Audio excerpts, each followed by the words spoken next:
Miles Corbin didn't hit her that night. He did something worse. He grabbed Zuri's wrist, not to hurt her, not yet just to stop her from walking away from him in her own kitchen. He held it the way you'd hold a door shut.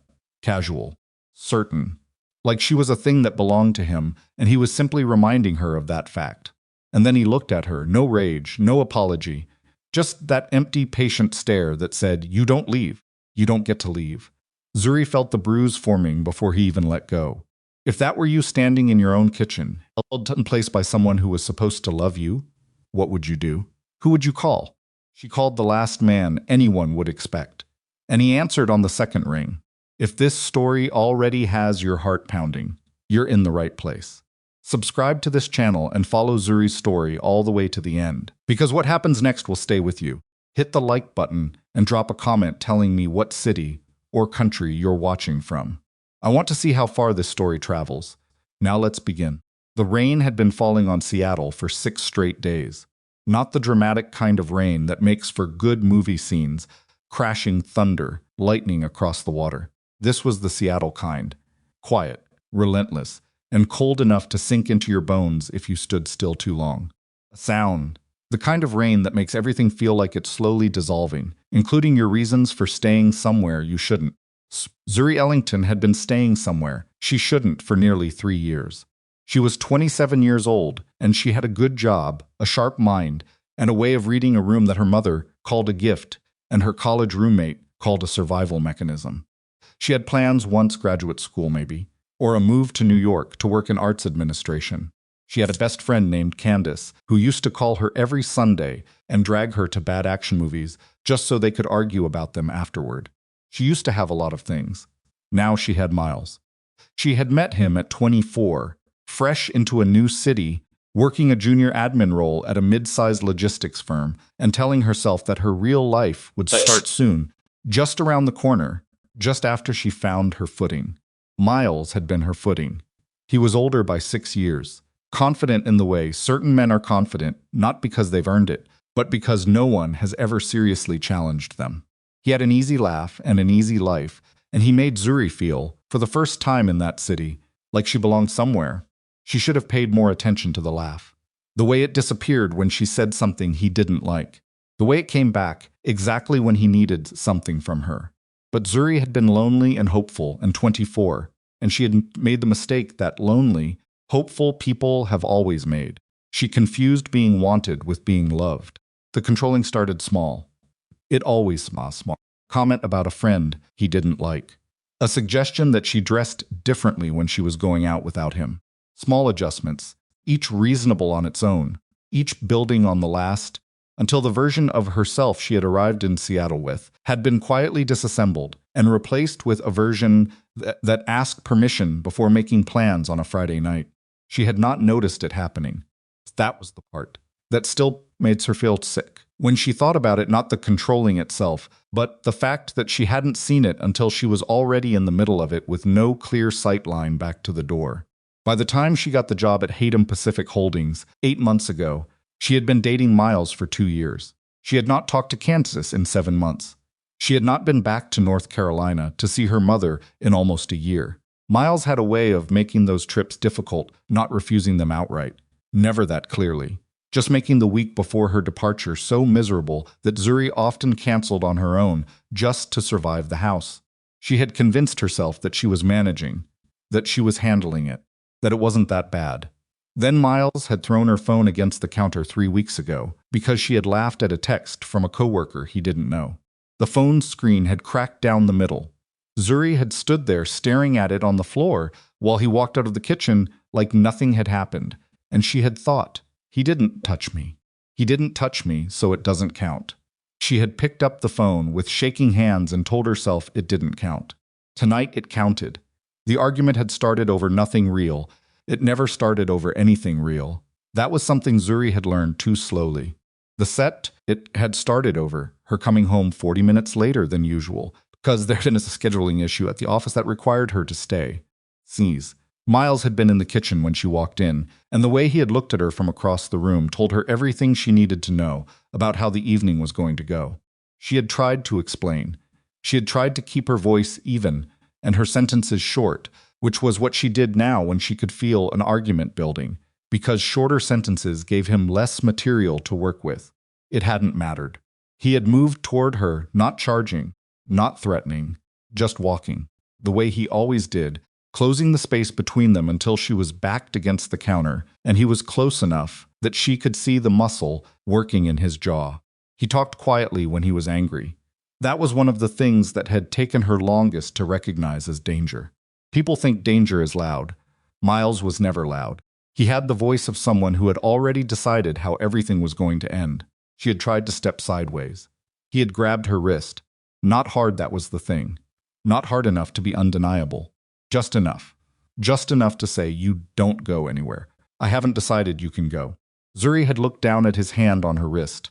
She had looked up at his face.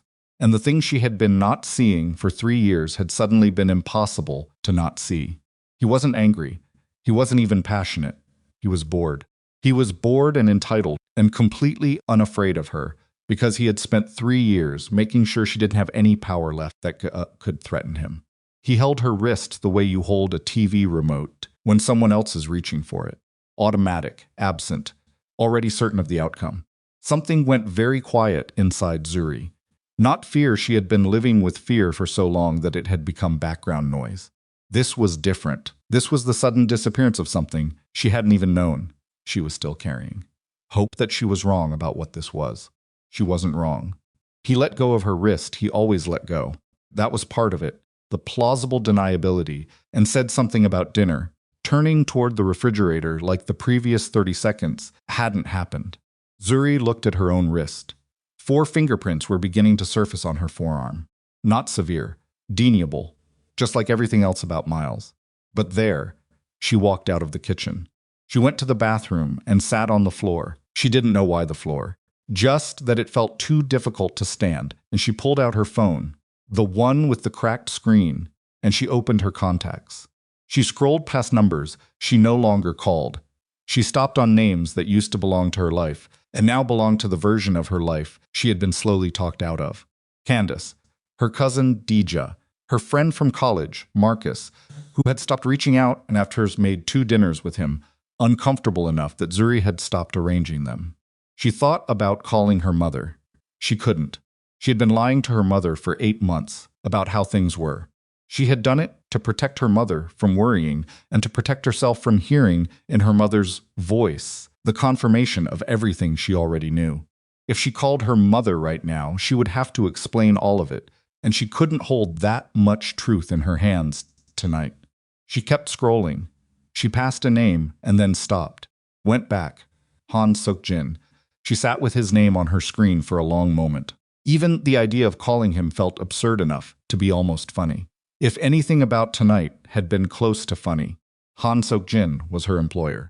He was 42 years old and Korean-born, and had the kind of face that didn't encourage casual conversation, not unfriendly exactly, just very, very certain of itself, the way a mountain is certain of itself. He ran Haydam Pacific Holdings with a precision that Zuri had spent 8 months learning to work around and with. He was the most controlled person she had ever been in a room with. He was also, she knew from things overheard, and things she had deliberately not looked too closely at, connected to people and arrangements that had nothing to do with shipping, terminals, and freight logistics. She had known that for about 4 months, and had handled it the way you handle an uncomfortable fact about someone you depend on for your livelihood. She had set it aside in a compartment and not opened that compartment. She sat on the bathroom floor with his name on her cracked phone screen and thought, this is insane. Then she thought about going back out into that kitchen. She pressed call. It rang once. It rang a second time. Yes. His voice was the same at 11 o'clock at night as it was at 9 in the morning level, present, giving nothing away. Zuri opened her mouth and found that she didn't have a prepared speech because she hadn't genuinely believed he was going to answer. I'm sorry, she said. Her voice came out smaller than she intended. I didn't know who else to call. A pause. She pressed her back harder against the cabinet under the sink. Could you come get me? Silence. Not the silence of someone who hung up or someone who was deciding whether to hang up. The silence of someone who was already processing and already deciding. What's your address? She told him. 20 minutes, he said. He hung up. Zuri sat on the bathroom floor for exactly 19 minutes and 40 seconds. She knew because she watched the clock on her cracked phone screen, counting it down, the way you count down something you're not sure you believe is actually going to happen. The sound seat theme. The television, the sound of him opening the refrigerator, the ordinary sounds of a man who believed everything was exactly as he had arranged it to be. At exactly 22 minutes, her phone buzzed. Outside, Zuri stood up. She walked out of the bathroom. She picked up her work bag from the hook by the front door. It had her laptop and her wallet and her work badge. She didn't take anything else. Taking things would have required decisions, and she didn't have decisions in her right now, only the next immediate action. Miles called her name from the living room. She opened the front door. She walked down 2 flights of stairs and through the lobby and out into the Seattle rain. The black SUV was sitting at the curb with its engine running. The front passenger window came down, and the driver, a compact, watchful Korean man in his titis, whom Zuri recognized as Seok-jin's driver, a man she had only seen at the office, looked at her without expression. "Ms. Ellington, please get in." She got in the back seat. Han Seok-jin was already there. He was in a dark suit that suggested he had not been home when she called, or had not been somewhere casual. His phone was in his hand. He looked at her when she got in a direct look, the kind he used in meetings when he was taking inventory of a situation, and she watched his eyes move from her face to her forearm, where the sleeve of her jacket had ridden up slightly. He could see the marks. Zuri pulled her sleeve down. He didn't say anything about it. He didn't ask what happened, or who did it, or whether she was all right. He didn't perform concern or arrange his face into the expression of a person who is deeply sympathetic about a difficult situation. He just turned back toward the window and said in that same level voice, "There's a hotel. It's quiet. Nobody will bother you there." "Okay," Zuri said. The SUV pulled away from the curb. She did not look back at the apartment building. She found out later, much later, and only because she asked directly, and only because Seok-jin had decided by then, that she had earned a straight answer to that. Whilst she sat on the bathroom floor for those 22 minutes, he had made 3 phone calls. One to the hotel, one to his driver, and one to someone whose name she still doesn't know, who had spent those same 22 minutes running a background check on Miles Corbin that was thorough enough to include things Miles had done in 2 previous states before Seattle. She found that out, and didn't know whether to be grateful or alarmed. She decided to be grateful.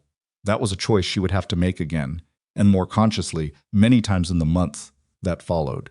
The hotel was a small boutique property in Capitol Hill, the kind you'd walk past 50 times without knowing it existed, because the entrance was discreet and there was no sign visible from the street. The lobby was small and clean and smelled like cedar. The woman at the desk saw them coming and already had a key card in her hand. Seok-jin walked Zuri to the room himself. He checked the lock. He checked the window. He opened the bathroom door and looked at it and closed it again. And Zuri stood in the middle of the room watching this and feeling something she couldn't quite name not safe. Exactly, because she wasn't sure she remembered what safe felt like. But something adjacent to it, something that involved not having to calculate the emotional temperature of the room before she could decide how to exist in it. He handed her the key card. "You're not expected at work tomorrow," he said. "You don't have to. You're not expected," he said again. Not unkindly, just clearly. He walked to the door. Zuri said thank you. He stopped with his hand on the frame. He didn't turn around. "Don't thank me," he said. Then he was gone. Zuri stood alone in the quiet room and listened to the rain against the window and tried to remember the last time she had been somewhere that no one would be coming through the door to find her. She couldn't remember. She sat on the edge of the bed and put her face in her hands and let herself cry, which she had not done in months, because Miles had a way of turning her tears into evidence against her. She cried until she was empty, and then she lay back on the bed in her work clothes and stared at the ceiling. Her phone buzzed. "Miles, where are you?" Not a question. A demand wearing the punctuation of a question. She turned her phone face down and did not answer. She was still awake at 3 in the morning. Not from fear, though fear was there too. Sitting in a corner, but from the dizzying, almost unbearable sensation of not knowing what came next. She had spent 3 years inside a structure that Miles had built around her. Every day had a shape that he had defined, a set of tolerances and requirements and invisible boundaries. She had learned to navigate that structure the way you learn to navigate a house in the dark, efficiently, automatically, without thinking about why the furniture was where it was. The structure was gone. She didn't know what shape her life was supposed to take now. She slept eventually, badly, and woke to gray Seattle morning light and the sound of someone knocking. She went rigid. A voice female, professional, completely neutral. "Good morning, Ms. Ellington. I'm leaving something outside the door." Zuri waited, listened, opened the door 6 inches. A paper bag from the Thai restaurant she ate at once a week, the one near the office. A bottle of water. A small envelope. She brought it inside. The envelope had no name on it. Inside was a handwritten note, Seok-jin's handwriting, which she knew from the occasional annotation he still did by hand, despite having a full team to handle it. The handwriting was precise and European in style from years of international schooling. "Your things will be at a secure facility by tomorrow. Ask Mira for the address when you're ready. Take the time you need." 3 sentences. No signature, no need for one. Zuri sat with the note and the Thai food and the gray morning light and thought about what it meant that a man she worked for, a man she barely knew outside of conference rooms and scheduling logistics, had quietly dismantled the material. Emergency of her situation before she'd had time to fully understand she was in one. She thought about what else it might mean. She ate her breakfast. She didn't have an answer yet. That was all right. For the first time in a very long time, she had a locked door and a morning that was only hers. It was a start. 3 days passed before Zuri left the hotel room for anything longer than the ice machine down the hall. She ordered food through the hotel's service. She slept too much and not enough. She watched the rain move across the window in sheets and tried to locate somewhere inside herself a version of a plan. Her phone had 43 unread messages from Miles. She had read none of them. She had read the 5 from her coworker Priya asking if she was okay, because word had apparently circulated that she was out sick. She had sent back a single response, "I'm fine. Back soon." She had not read the 2 from a number she didn't recognize that came in on the 2nd day and stopped coming after that. On the 3rd day, a different knock came at the door. This one was lighter. "Ms. Ellington? It's Mira. From the office." Zuri opened the door. Mira Cho was Hatem Pacific's office manager, early 30s, practical, the kind of woman who kept 3 different colors of sticky notes on her monitor and remembered everyone's coffee order without being asked. Zuri had always liked her without knowing her well. Mira was standing in the hallway with 2 canvas bags and an expression that was carefully, professionally neutral in the way that suggested she had been specifically instructed not to ask questions. "Mr. Han asked me to bring these." She held out the bags. "Some of your things. Clothes, your toiletries." A brief pause. "He said to tell you the storage facility address is in the envelope, in the left bag, whenever you want it." Zuri took the bags. "How did he get my?" She rephrased. "Who went to the apartment?" "I don't know," Mira said. Then, with the faintest adjustment in her expression, "I genuinely don't know. I only packed the bags." Zuri nodded. She believed her. "Mira." She kept her voice steady. "Did he say anything else?" Mira looked at her directly for the first time. "He said you're not expected back until you're ready, and that ready means actually ready, not polite ready." The corner of her mouth moved. That's a direct quote. Zuri almost laughed. It was the first time something close to a laugh had moved through her in 4 days, and it surprised her enough that she had to look away. "Thank you," she said, "for coming." "Of course." Mira picked up the empty canvas tote she'd been holding and then paused. For what it's worth, she stopped herself. Reconsidered. Started again differently. "There's good lunch near here. The banh mi place on Melrose. If you feel like getting out." It wasn't a question. It wasn't pressure. It was just a door left open. The way a person opens a door for someone who might not be ready to walk through it, but should know it exists. "Thank you," Zuri said again. Mira left. Zuri sat on the edge of the bed with the canvas bags and opened them. Her things were folded neatly, not her own folding, which was utilitarian and fast, but carefully, like someone had taken actual time. Her toiletries were in a Ziploc. Her phone charger. 3 changes of clothes that were exactly the right choices, which meant whoever had been in that apartment had known enough about her to pick them. She sat with that information and didn't examine it too closely. Not yet. She plugged in her phone and finally opened Miles's messages. She read them in order, which was a mistake. The first 12 were angry controlled, precise anger, the kind that came out in short sentences and loaded punctuation. I need to know where you are. This is not something you get to decide alone. Call me back. The next 10 softened into something that was designed to sound like worry, but read like strategy. I'm concerned about you. You didn't take your medication. Are you somewhere safe? She didn't take medication. He knew she didn't take medication. He was constructing a narrative for an audience she couldn't see. Then came the ones that scared her. Not because they were threatening, because they were calm. I've been thinking about everything you've been carrying lately. I think we should talk about getting you some help. I spoke to your mother. She's worried. Zuri's stomach dropped. He had called her mother. She checked the timestamps. He'd sent message 16 hours ago. She called her mother immediately, not caring that it was 6:30 in the morning in Greensboro. The phone rang 3 times, and then her mother's voice came through awake, which meant she hadn't been asleep or hadn't slept well, which meant Miles had gotten there first and done exactly the damage Zuri had been afraid of. Zuri, baby, what is happening? Her mother's voice cracked on the last word, and Zuri closed her eyes. Mom. She kept her voice careful. Whatever Miles told you. He said you left. He said you've been struggling and you left without telling anyone. And he's scared for you. A pause. Are you somewhere safe? He made it sound like you might not be thinking clearly. There it was.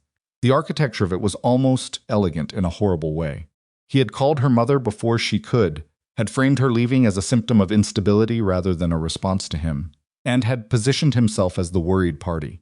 If Zuri's mother's first exposure to this story was Miles's version, then Zuri would spend the next half of this conversation dismantling something she hadn't built. I'm thinking very clearly, Zuri said. I left because it wasn't safe for me to stay. Silence. What do you mean not safe? Mom, Zuri Ellington. What do you mean, she told her. Not everything, not yet. Not at 6:30 in the morning, with 3 days of exhaustion in her bones, but enough. Enough of the truth that her mother would understand the shape of it even if she didn't have every detail. Her mother was quiet for a very long time after Zuri stopped talking. Then she said very quietly, How long? How long? Almost 3 years. Another silence. Longer this time. Zuri pressed her back against the hotel room headboard and waited. She didn't try to fill the silence because she knew her mother well enough to know that she needed to process what she was hearing and set aside the part of herself that was going to feel guilty for not knowing, because that part would consume everything else if she let it. You're staying somewhere safe right now? Yes. Are you alone? Yes. Is anyone helping you? Zuri hesitated. Yes. Someone from work. Her mother exhaled. Okay. Okay, baby. Here's what's going to happen. I'm going to call Miles back, and I'm going to be very calm and very polite, and I am not going to tell him a single word you've just told me. And then I'm going to book a flight. Mom, you don't have to. I'm booking a flight, Zuri. Don't argue with me about this. Zuri didn't argue. She hung up 20 later, feeling something she hadn't felt in months, like someone was in her corner, genuinely in her corner. Not strategically, not conditionally. Just there, she cried again. Quickly this time. Got it over with. Then she showered, put on the clothes Mira had brought, and walked down to the banh mi place on Melrose. She returned to work on a Tuesday, 1 week after she had left. The office felt strange in the way places feel strange, when you've been away long enough that they've lost the automatic quality they usually have. The way you suddenly notice that the lobby smells like coffee and industrial cleaner, and that the elevator buttons are slightly too high, observations that familiarity normally absorbs. Priya saw her first, and had the tact not to make a scene of it, just touched her arm briefly as she passed and said, Glad you're back, like it was a normal thing to say, on a normal Tuesday, which Zuri was grateful for. She sat at her desk. She pulled up the scheduling system and began working through the backlog that had accumulated in her absence. There was something stabilizing about the mechanics of it, the meeting confirmations, the document requests, the travel arrangements for the Singapore Freight Summit in 6 weeks. Problems with clear solutions, inputs and outputs. She was 40 minutes into it when she became aware that Seok-jin was standing at the edge of her peripheral vision. She looked up. He was in the doorway of his office, dressed in his usual dark suit, holding a folder, looking at her with the same expression he used when reviewing contract figures, not cold, not warm, just completely present and completely measured. "Good morning," he said. "Good morning," Zuri said. He nodded once and went back into his office and closed the door. That was it. No speech, no welcome back, no inquiry into her well-being that would require her to perform okayness in front of colleagues. He simply acknowledged her presence and continued working, which was, she realized, exactly the right thing to do. Turned back to her computer. She didn't think about the 4 fingerprints on her forearm, which had faded to yellow-green and were now almost invisible. She didn't think about the hotel room, or the note, or the bags that had appeared outside her door. She thought about the Singapore summit and whether the hotel they had booked for the executive team still had the conference room she'd been promised, because the last 3 emails from the venue coordinator had been slightly evasive on the subject. She worked. She got through the day. On Thursday of that week, Seok-jin stopped beside her desk at 10 minutes to 6. "Have you eaten?" he said. Not "have you eaten today?" Not "you look like you haven't eaten." Just the flat, direct question without architecture around it. Zuri looked at the clock on her monitor. "Not since this morning." He considered this. "There's a place on Western. Korean. Not formal." He said it like he was reporting a fact rather than making an invitation, which somehow made it easier to respond to. "Okay," Zuri said. It was not romantic.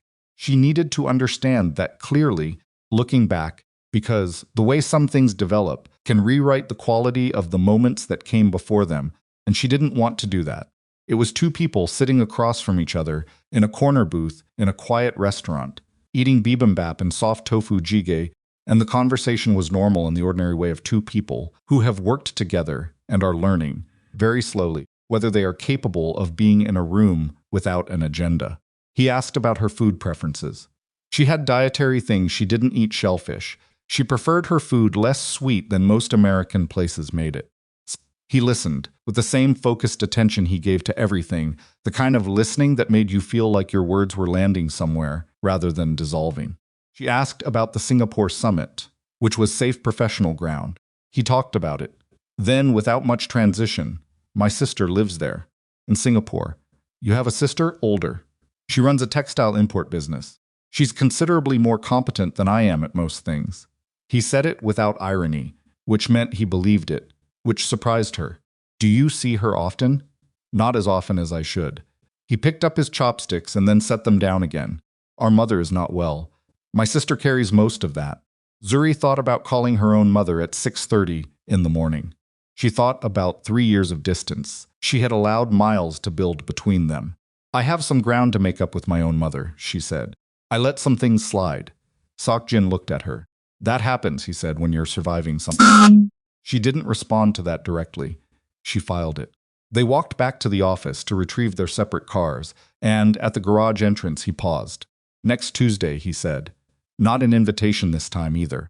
More like a notation. "Next Tuesday," Zuri agreed. Tuesday dinner became a quiet fixture.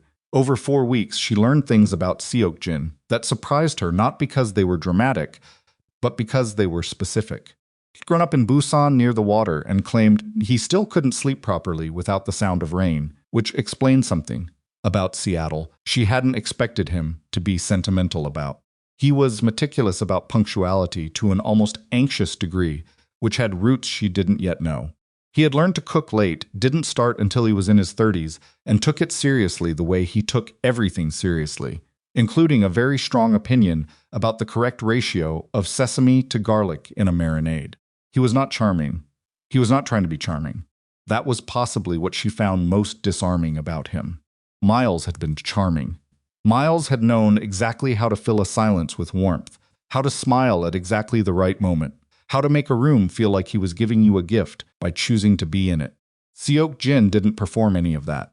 He was just present, completely and without theater, and when he said something, he meant it. And when he didn't mean something, he didn't say it, which was a form of communication she had almost forgotten was possible. She was not falling in love with him. She was not ready to fall in love with anything. A sound like green wood splitting. But she was paying attention to him in a way she paid attention to very few people, and she was starting to notice that she did not have to calculate anything when she was around him. She didn't have to monitor his mood or adjust her sentences or watch for the temperature shift that meant she had said something wrong. She could just be in the room. She was starting to understand how much of her energy had been devoted to not being that for a very long time. Then Miles found her. It was a Wednesday 6 weeks after she had walked out of their apartment. She was returning from therapy. She had started seeing a therapist named Dr. Yoon 4 weeks in, on Tuesday afternoons, a fact she had not announced to anyone at the office, and which had nevertheless resulted in her Tuesday afternoon calendar being mysteriously cleared of all meetings, something she had noticed and not commented on, and she was coming through the lobby of her new apartment building, the one Mira had helped her find through a contact 3 weeks earlier. She saw him before he saw her. He was standing near the elevator bank with his hands in his coat pockets and his posture arranged into the version of himself that he deployed when he wanted to seem reasonable. She had 13 months of memory of that posture. She stopped walking.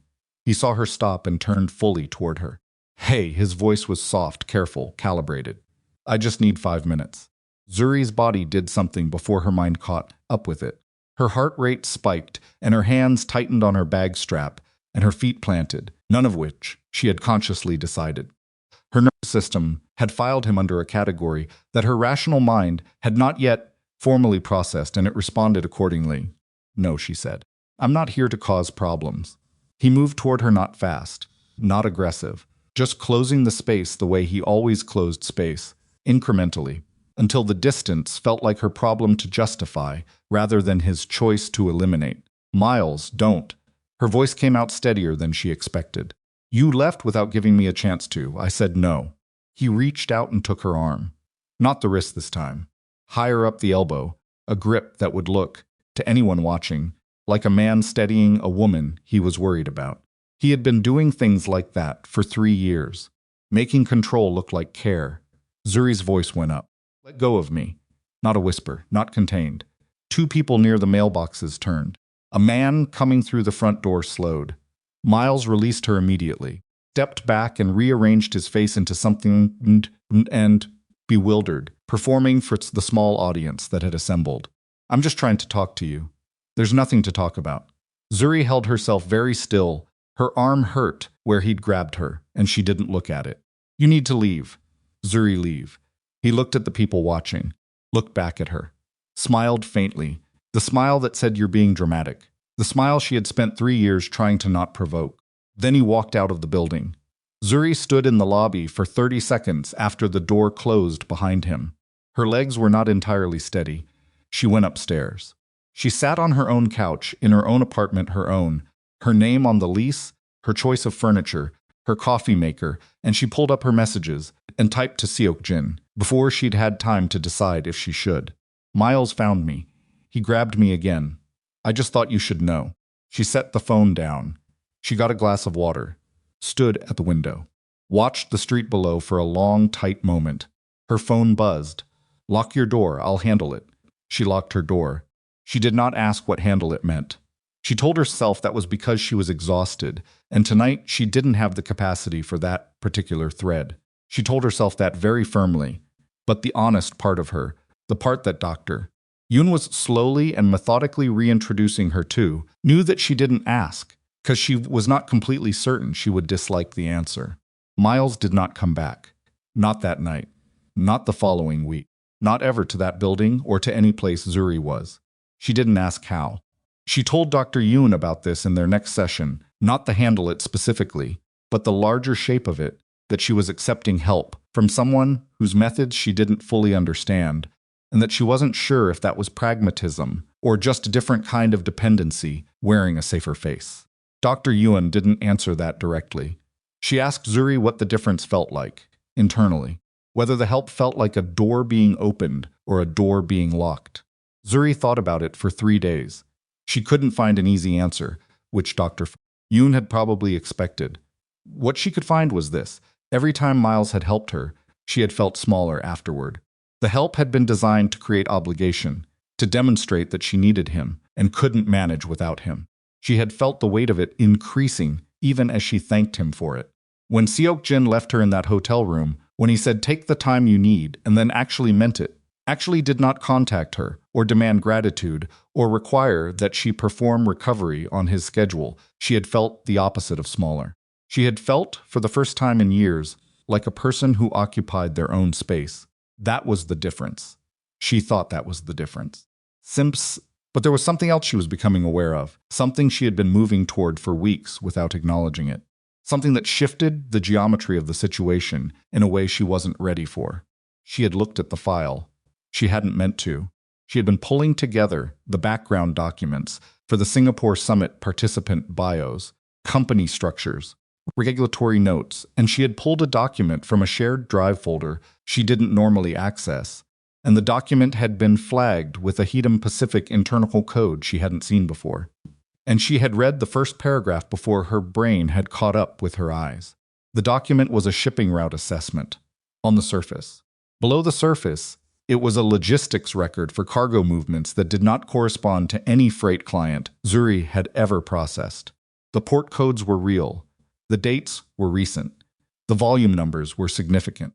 But the client identifier was a shell designation she recognized from 3 months ago when she had stumbled across a similarly coded invoice and had set it aside without examining it, which she now understood had been exactly the right instinct. Closed the document. She sat very still at her desk for almost 4 minutes. Soundton. Then she reopened her scheduling system and confirmed the catering order for the Thursday board meeting, and spent the rest of the day being professionally competent and not thinking about what she had read, which took more effort than anything else she had done that week. She did not mention it to Seok-jin at Tuesday dinner. She did not mention it to Dr. Yuen. She told herself she needed more time to decide what it meant and what she was going to do about it, which was true, but it was also true that she already knew what it meant. And the thing she actually needed time for was figuring out how to live with knowing it. Han Seok-jin was not just a complicated businessman with dangerous associates. He ran whatever those shipping routes moved. He was the top of it. And she was sitting across from him on Tuesday evenings, eating jjian and learning about his sister and the correct ratio of garlic in a marinade. And she had let him send someone to collect her things from a man who hurt her. And she had felt safer in his presence than she had felt in 3 years. And that was now sitting alongside this other knowledge, like 2 objects on a table that she didn't know how to stop looking at. She had one question that she could not yet bring herself to ask out loud. What did it mean that the most dangerous man she had ever been near was also the one who had never once, in any interaction she could account for, made her feel afraid? She didn't have the answer, but she was out of room to avoid the question. She gave herself 2 more weeks of not asking. That was the deal she made with herself, standing in her apartment kitchen at 7 in the morning with coffee she hadn't tasted, staring at the wall above the sink. 2 more weeks. Finish the Singapore Summit preparation. Get through the quarterly review. Let the thing she had read settle into a shape she could actually hold rather than the formless, pressurized mass it currently was. She lasted 11 days. It was a Friday afternoon, 20 minutes before the was emptied for the weekend, and Seok-jin had been in back-to-back calls since noon. Zuri could see him through the glass partition jacket off, sleeves rolled to the elbow, the controlled but visible tension he carried in his shoulders, on the days when something wasn't going the way he'd planned for it to go. She had learned to read him in increments. That shoulder tension meant friction with when he couldn't simply override. The way he held his pen without writing meant he was making calculations he didn't want to commit to paper. She knocked on his office door at 4:50. He looked up, waved her in without speaking. She closed the door. "I need to ask you something," she said. "And I need you to understand that I'm asking because I've already decided not to pretend anymore." He put the pen down. He gave her the full version of his attention, which was a distinct thing. It was like a camera coming into focus. "Sit down," he said. "I'd rather stand." He accepted that without comment. "The Hedom K freight codes," she said. "The ones that don't correspond to any client in our system. I pulled a document 3 weeks ago. By accident."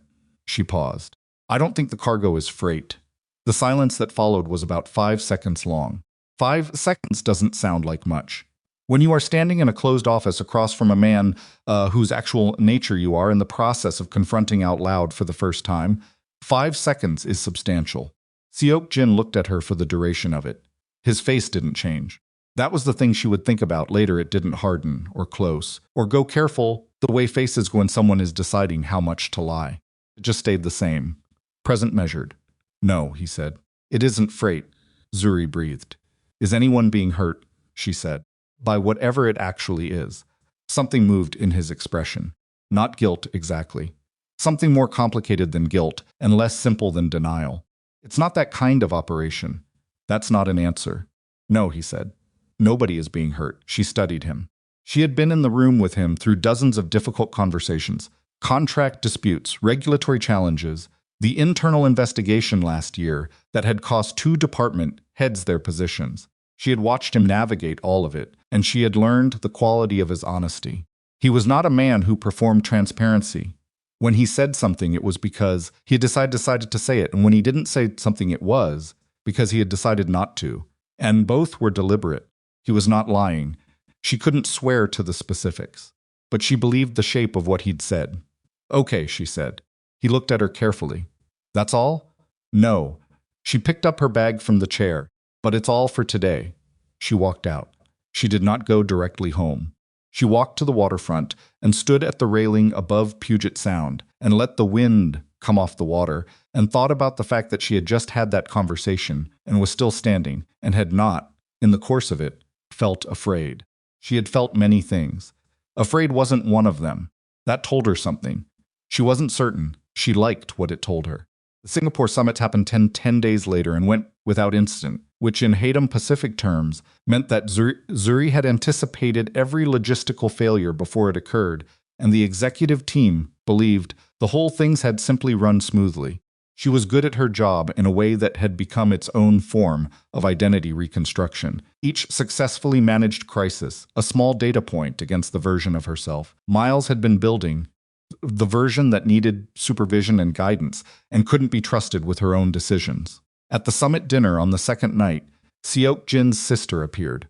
Her name was Han Ji-young, and she was 46, and she had the same quality of total presence that her brother had, but deployed it differently. Where Seok-jin was still, Ji-young was in motion, moving through the room with the purposeful efficiency of someone who had spent decades being underestimated and had turned that into a competitive advantage. She found Zuri at the edge of the reception, which Zuri suspected was not accidental. So you're the one, Ji-young said, in accented but precise English. I'm his executive assistant, Zuri said. Ji-young smiled. It was a real smile, not a polite one. It reached her eyes and had something slightly dangerous in it, the way her brother's directness was occasionally dangerous. He called me about you 3 times. My brother does not call me 3 times about anything. Zuri felt something move through her that she chose not to examine in a hotel reception in Singapore. He mentioned you too, she said. He said you're more competent than him at most things. Ji-young laughed short, surprised, genuinely delighted. He said that? Exactly that. He's right, Ji-young said, taking a sip of her water, but he never says it. She looked at Zuri with a directness that reminded her of his. He is not easy. I want you to know that I know that. I know it too. Good. Ji-young nodded once, satisfied with something she'd found in Zuri's response. Then we understand each other. She moved back into the room. Zuri stood there for a moment, and then went to find the catering manager, because the seafood station was running low and she had clocked it from across the room. She was very good at her job. On the flight back to Seattle, Seok-jin worked for the first 2 hours and then closed his laptop and did something unusual, which was nothing. He sat with his arms folded and looked out the window at the dark, above the Pacific, and Zuri, across the aisle, watched him in the way you watch someone when you think they can't see you. He turned his head and caught her watching. She didn't look away. Neither did he. He said, Ji-young liked you. I liked her. She doesn't like most people. Neither do you. The corner of his mouth moved. No. 30,000 feet above the ocean, in the recycled air of a business-class cabin, something shifted between them that Zuri couldn't have named precisely and didn't try to. It wasn't a declaration. It was just a moment of looking at each other, without either of them deciding to look away, and the acknowledgement, silent and mutual, that something was accumulating between them that wasn't going to be successfully ignored much longer. Zuri looked back at her book. She read the same page 4 times. She was still figuring out what she wanted to do about all of it when everything broke. It happened on a Tuesday, not a dinner Tuesday, a regular one, 3 weeks after Singapore. Zuri arrived at the office at 8:15 to find the lobby populated with people who were not normally in it. 2 men near the elevators, 1 near the reception desk. All of them in clothes that were correct, but slightly wrong, in the way that plainclothes surveillance is slightly wrong, too careful, too deliberately ordinary. She registered this and kept walking. She got to her desk and sat down and opened her computer and saw the email. It had come in at 7:42 a.m. to her work address, which meant whoever sent it had her professional contact information. The sender address was a string of numbers that would route to nothing if you traced it. There was no subject line. The body contained 4 sentences. You've been working for Han Seok-jin for 11 months. You know what you know. There are people who will listen to what you know, and there will be considerations for information. Think carefully about where your loyalty belongs. Zuri read it twice. She looked at the email and thought, with a very cold clarity, someone is trying to recruit me as an informant. She did not forward it. She did not delete it. She moved it to a folder she created and labeled with a number, and then she stood up and walked to Seok-jin's office and knocked. Come in. She came in and closed the door and said, someone sent me a recruitment email this morning from a traced back to nothing address. She paused. There are also 3 people in the lobby who aren't here for any meeting I scheduled. Seok-jin was already reaching for his phone. Sit down, he said. Don't use your work computer for the rest of the day. Who are they? He looked at her directly. Federal. The word sat in the room between them. Federal. Not local, not the kind of pressure that could be managed through city relationships or legal insulation. Federal, which meant jurisdiction and resources, and a patience that outlasted most of the things it's decided to pursue. How long, Zuri said. He set his phone down. Investigation opened 18 months ago. That's before I started. Yes. She absorbed that. So I walked into something that was already in motion. Yes. Did you know it was in motion when you hired me? Pause. Fractional. I knew an investigation was likely. Zuri felt something cold move through her. Not betrayal, not yet, because she needed the full shape of it before she gave it a name, but something adjacent to it. She had walked into a position that had, from the start, been inside a federal orbit. She thought about the background check he'd run on Miles within 22 minutes of her call. She thought about Tuesday dinners and Ji Young and the document she'd pulled by accident and the 5-second silence. She thought about whether she was a person in his life or an asset he had decided to protect. She sat down. I need you to tell me the rest, she said. Not today, but soon, yes, he said, all of it. Yes. She looked at him. Are you going to ask me to do anything? He held her gaze without shifting. No, if they approach me again. That's your decision. I won't tell you what to do with that. She nodded. She stood. She went back to her desk and spent the rest of the day using her personal phone for anything non-clerical and telling herself that she was managing the situation, which was partially true and partially a way of not sitting with how exposed she felt. The second contact came 4 days later, not by email this time. She was leaving therapy. It was a Tuesday afternoon, the sky doing the thing Seattle skies did in early winter, where they went white and heavy before committing to actual rain, and a woman was standing near the building entrance. 40 or so, dark coat, the same slightly wrong quality of careful ordinariness as the men in the lobby. She had a badge before Zuri reached her, held in one hand with practiced efficiency. Miss Ellington. My name is Special Agent Dana Reyes. I'd like to talk with you. Zuri stopped walking. She looked at the badge. She looked at the woman. Dana Reyes had a face that was professionally composed, in a way that said she'd had this conversation many times and had learned to make it feel less confrontational than it was, which meant she was good at her job and that Zuri's should be careful. About what, Zuri said. Han Seok-jin and Hedem Pacific Holdings.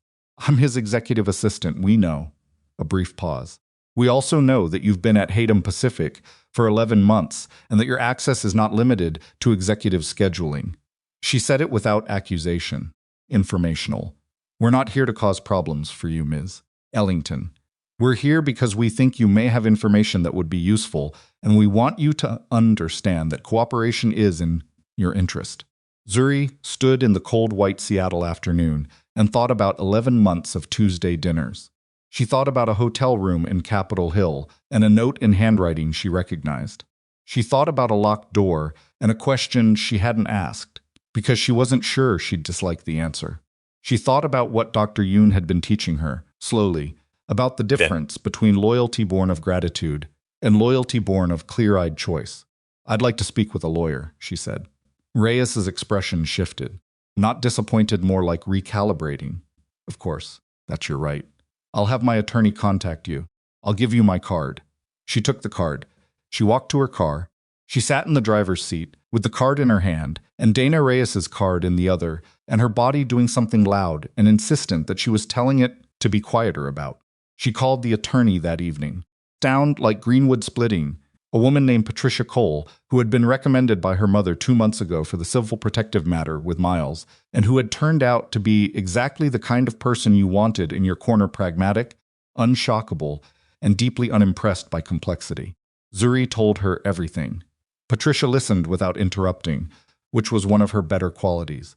At the end, she said, "Okay, don't talk to them again without me present. Don't delete anything. And for the next few days, go about your life normally."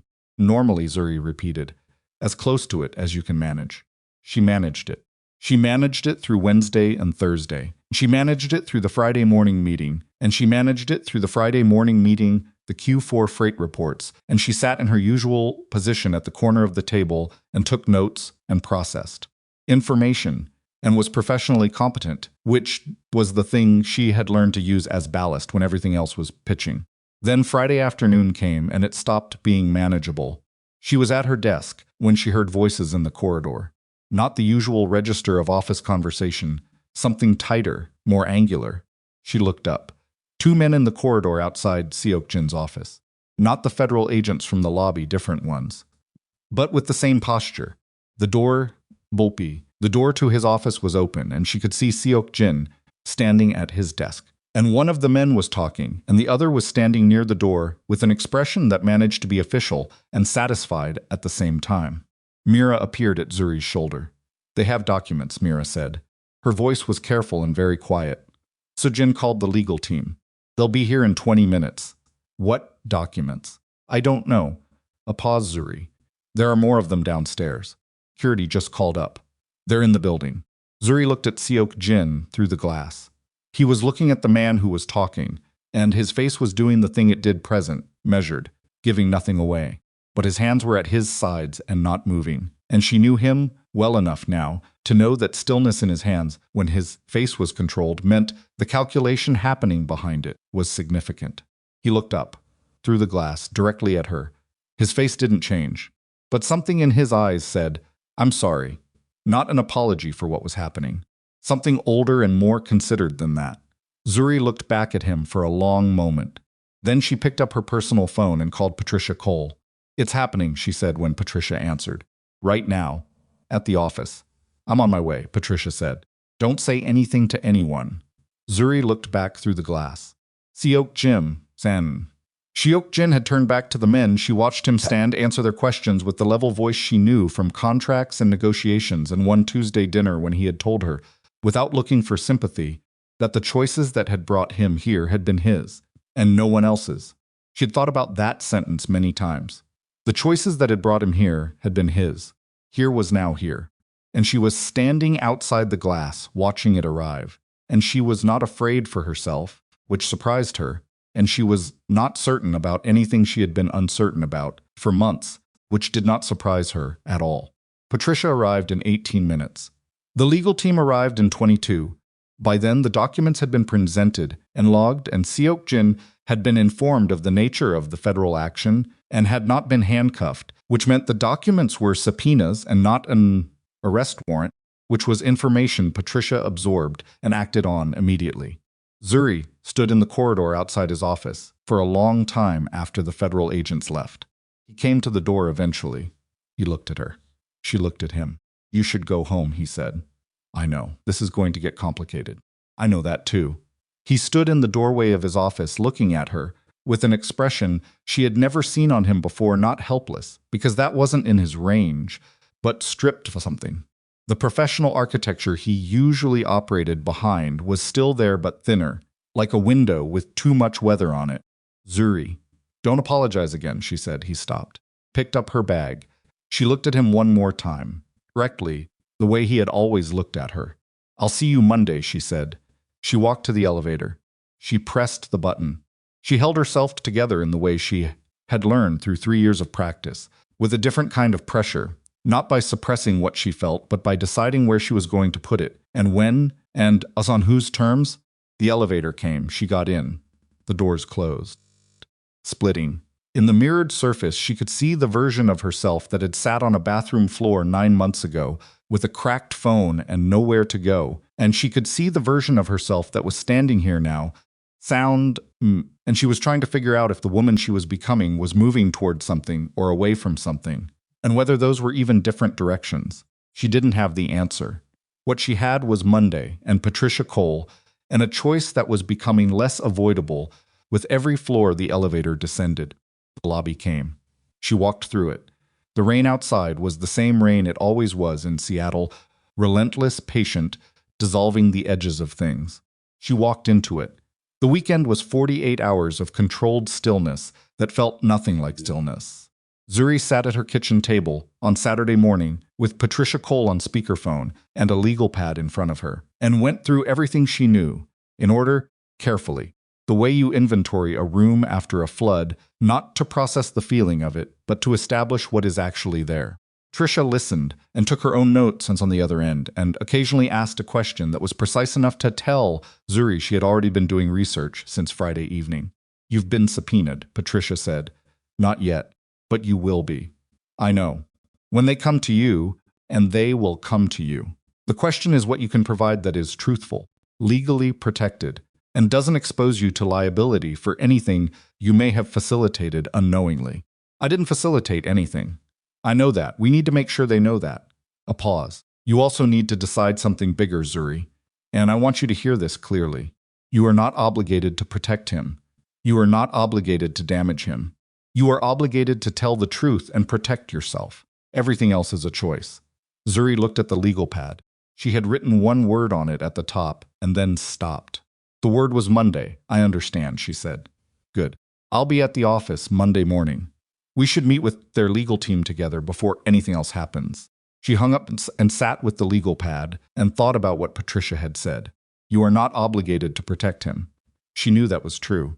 She had spent 3 years in a situation where obligation had been manufactured and compounded and used against her like a lever, and she knew what real obligation looked like versus what someone had built to look like it. She also knew that the question wasn't whether she was obligated. The question was what she actually wanted to do, as a woman who was now, with considerable effort and some ongoing work, in the business of deciding things for herself. She didn't have the answer by Sunday night. She had pieces of it. Monday arrived the way difficult days do, with complete indifference to whether you were ready. Zuri was in the office by 7:45. Patricia arrived at 8. The Hedom Pacific legal team, 3 attorneys, the senior of whom was a compact, intense Korean-American woman named Joanna Lim, who had been with the company for 6 years, met them in the second-floor conference room at 8:30. Seok-jin was not in the meeting. Joanna Lim opened with a statement that was professionally transparent in the way that statements from its attorneys are transparent. It told you exactly what they wanted you to know, and nothing that would give you leverage. The federal action was a subpoena for financial records. The investigation was focused on the Hedom freight designations. Cooperation with the subpoena was in progress. There was no arrest warrant. There was no indictment. Yet. That word was not in Joanna Lim's statement. It was in the room nonetheless. Patricia asked 4 questions. The answers told her 3 things she filed immediately, and 1 thing she asked a follow-up about. And the follow-up told Zuri that the federal investigation had been building toward a specific date, a transaction, a shipment, something that had moved through Hedom K's books in the past 90 days that the federal investigators considered significant enough to anchor everything else to. The meeting ended at 10. Patricia walked Zuri back to her desk. "They're going to ask you about one specific transaction," Patricia said. "You may have processed documentation related to it. Think about what crossed your desk in the last 3 months." Zuri thought about it.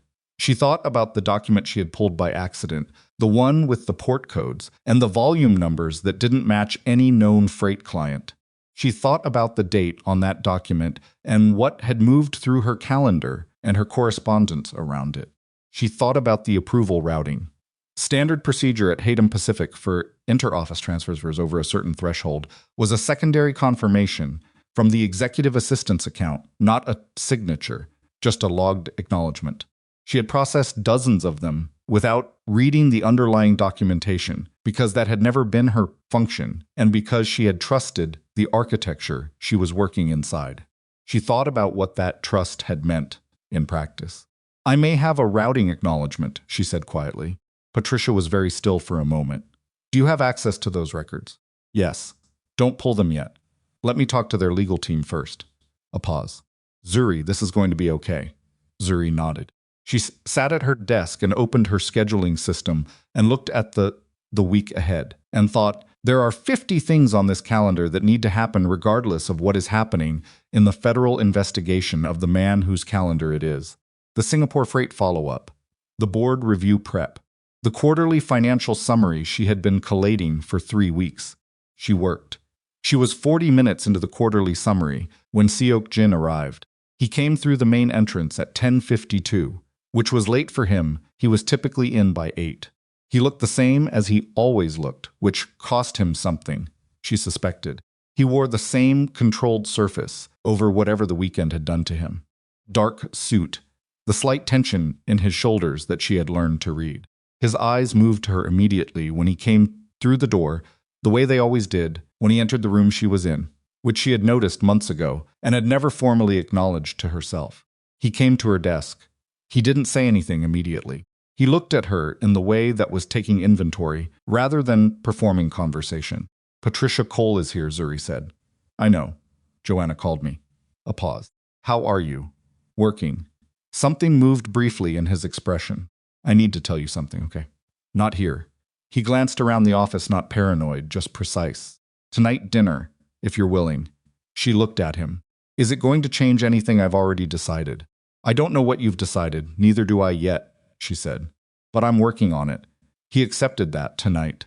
"Tonight," she said. He went into his office. The day ground forward in the way days do when they contain too much weight for their hours to comfortably carry. Patricia had 2 more phone calls with Joanna Lim.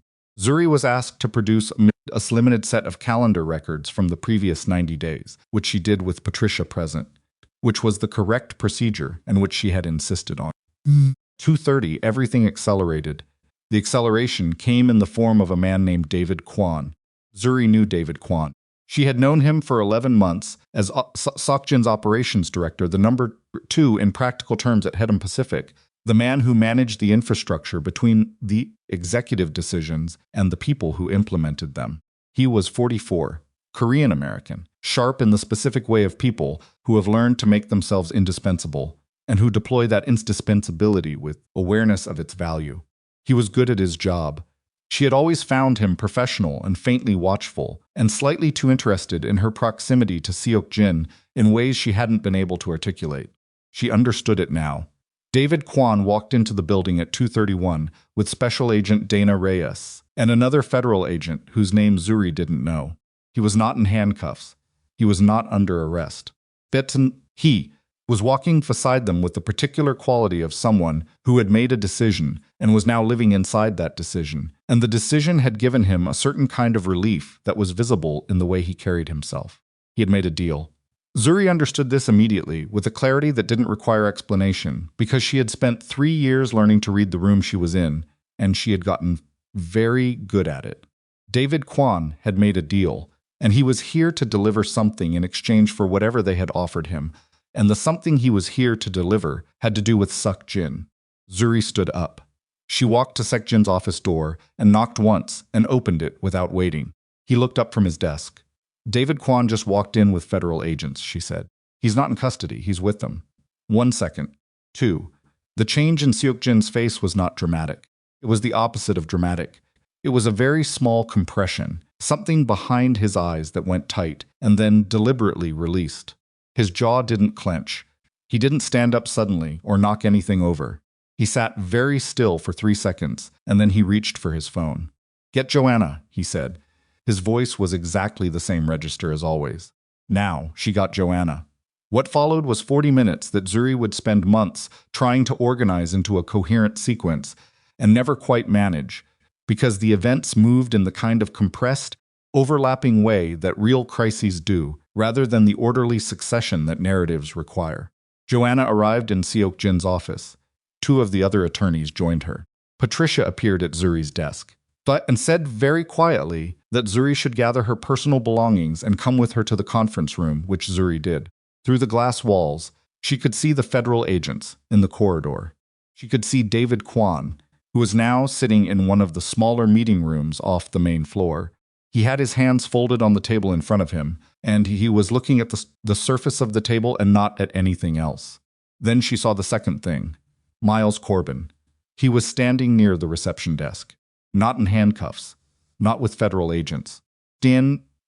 Just standing there in his coat, with his hands in his pockets, with the careful, assessing look of someone who has arranged to be somewhere and is checking that the arrangement has gone as planned. Zuri stopped walking. Patricia turned. Zuri nodded toward reception. Patricia looked. Her face didn't change in the way that experienced attorneys' faces don't change when they receive unexpected information, but she did touch Zuri's arm briefly and say, "Stay with me." Zuri stayed with her. She watched Miles across the office floor and thought, how? How was he here? How did he connect to any of this? Miles Corbin worked in residential real estate development. He was not, as far as she had ever known or cared to know, connected to Haydam Pacific or Korean organized crime or federal investigations. But he was standing in this office, and David Kwan was sitting in that room, and both of them had the specific quality of people who had recently made transactions. The shape of it assembled itself in Zuri's mind with a horrible, clean clarity. David Kwan had been feeding information about Haydam Pacific to someone, that someone had fed it upward or outward to federal investigators. The chain had to run through something, a connection, a bridge between Kwan's access and whoever had wanted it. And Miles, whom Seok-jin's people had quietly and efficiently removed from Zuri's vicinity 6 months ago, who had subsequently disappeared from her life with a completeness that she had been grateful for and not examined. Miles had a grievance. Miles had information. Not operational information, he had never had that. But Miles was exactly the kind of man who could identify and cultivate someone who did. Miles's entire skill set was identifying leverage and knowing what to do with it. She thought about the background check Seok-jin's people had run on Miles. She thought about what had happened to make Miles leave her alone. She thought about the fact that David Kwan was watchful and indispensable, and that watchful, indispensable people who feel under-rewarded are exactly the kind of people that someone like Miles Corbin could find a use for. She looked at Miles across the office floor. He saw her looking. He smiled. The smile was small and satisfied, and it said, "You thought you were out. You thought he took you out.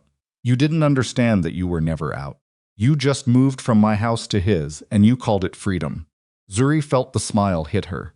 She felt it the way you feel something that is designed to destabilize you in the chest, in the legs, in the sudden cold spike of a body responding to threat before the mind has finished processing it.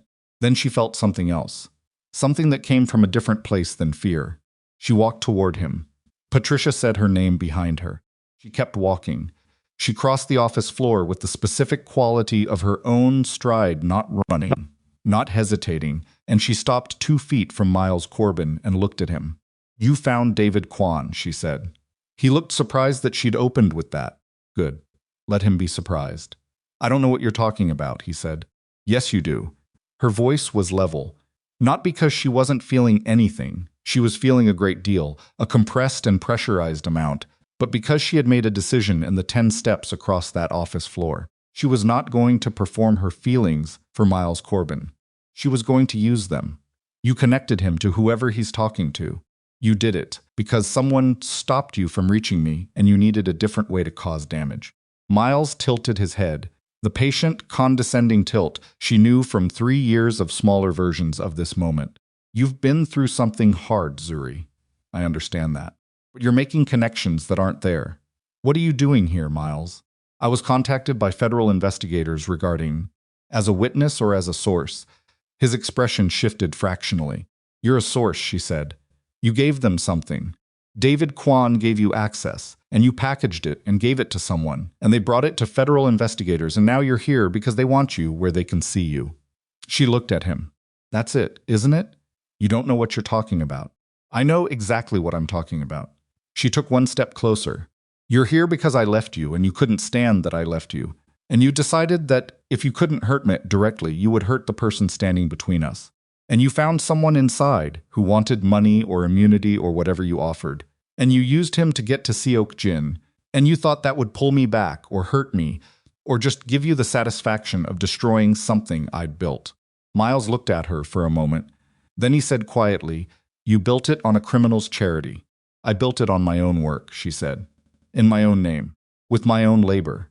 The man I work for has his own crimes to answer for, and he'll answer for them.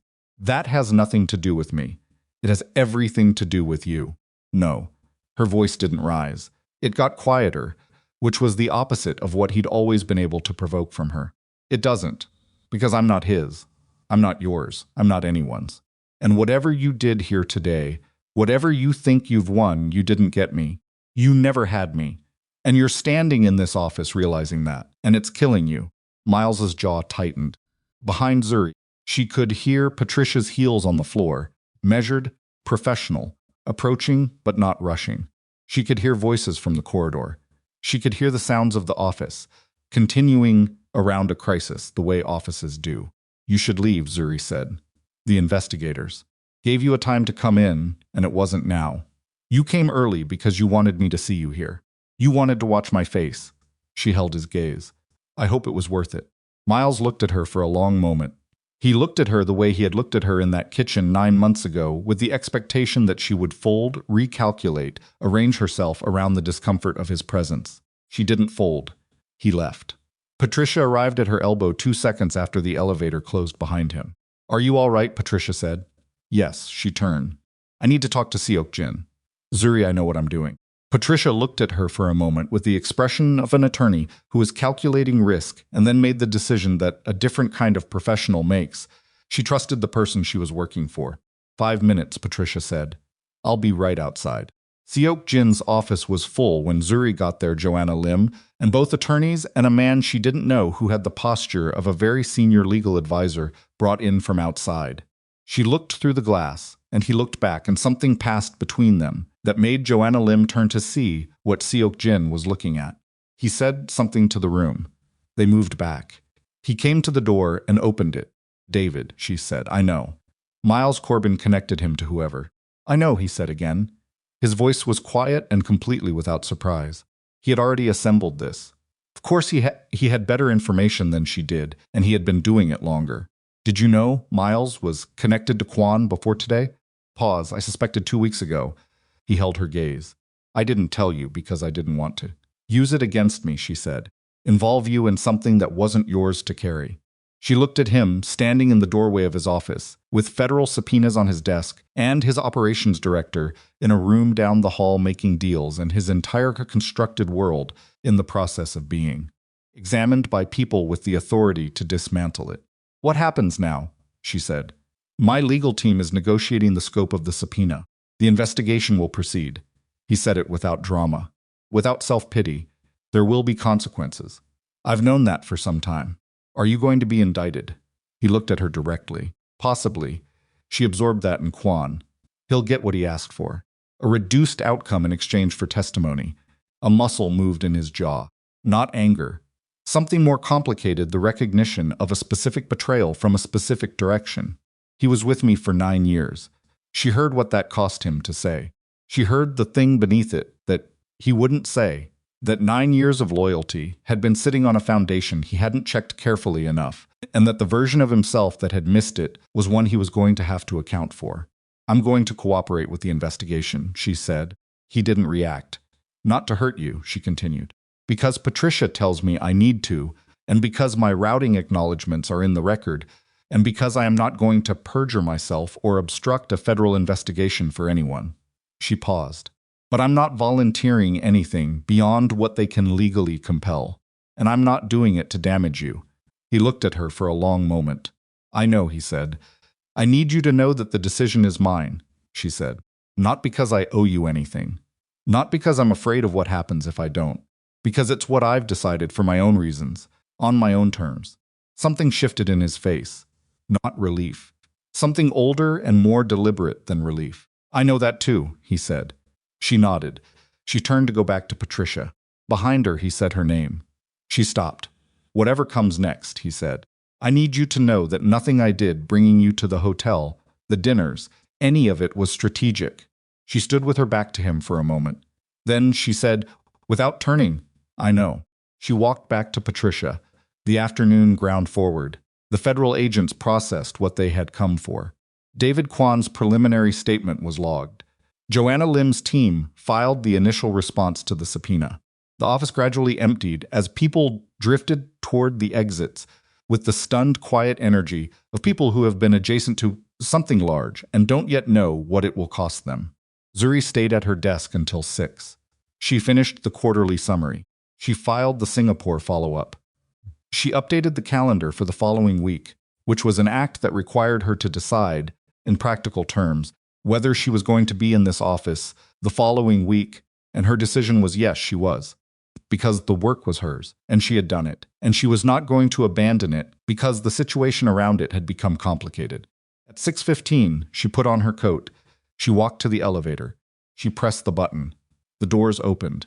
Inside, leaning against the back wall with his hands in his pockets and his jacket over his arm, was Seok-jin. She got in. The doors closed. They stood side by side in the descending elevator and said nothing for 3 floors. The silence had a different quality than silence, usually had between them, not comfortable, not hostile, but charged with everything that had been spoken and unspoken and processed and decided during the hours just behind them. The 4th floor, he said, dinner. I don't think I can eat, Zuri said. Neither can I. A pause. We could not eat together. She looked at the floor indicator, lobby, ground, parking. Okay, she said. The elevator landed. The doors opened.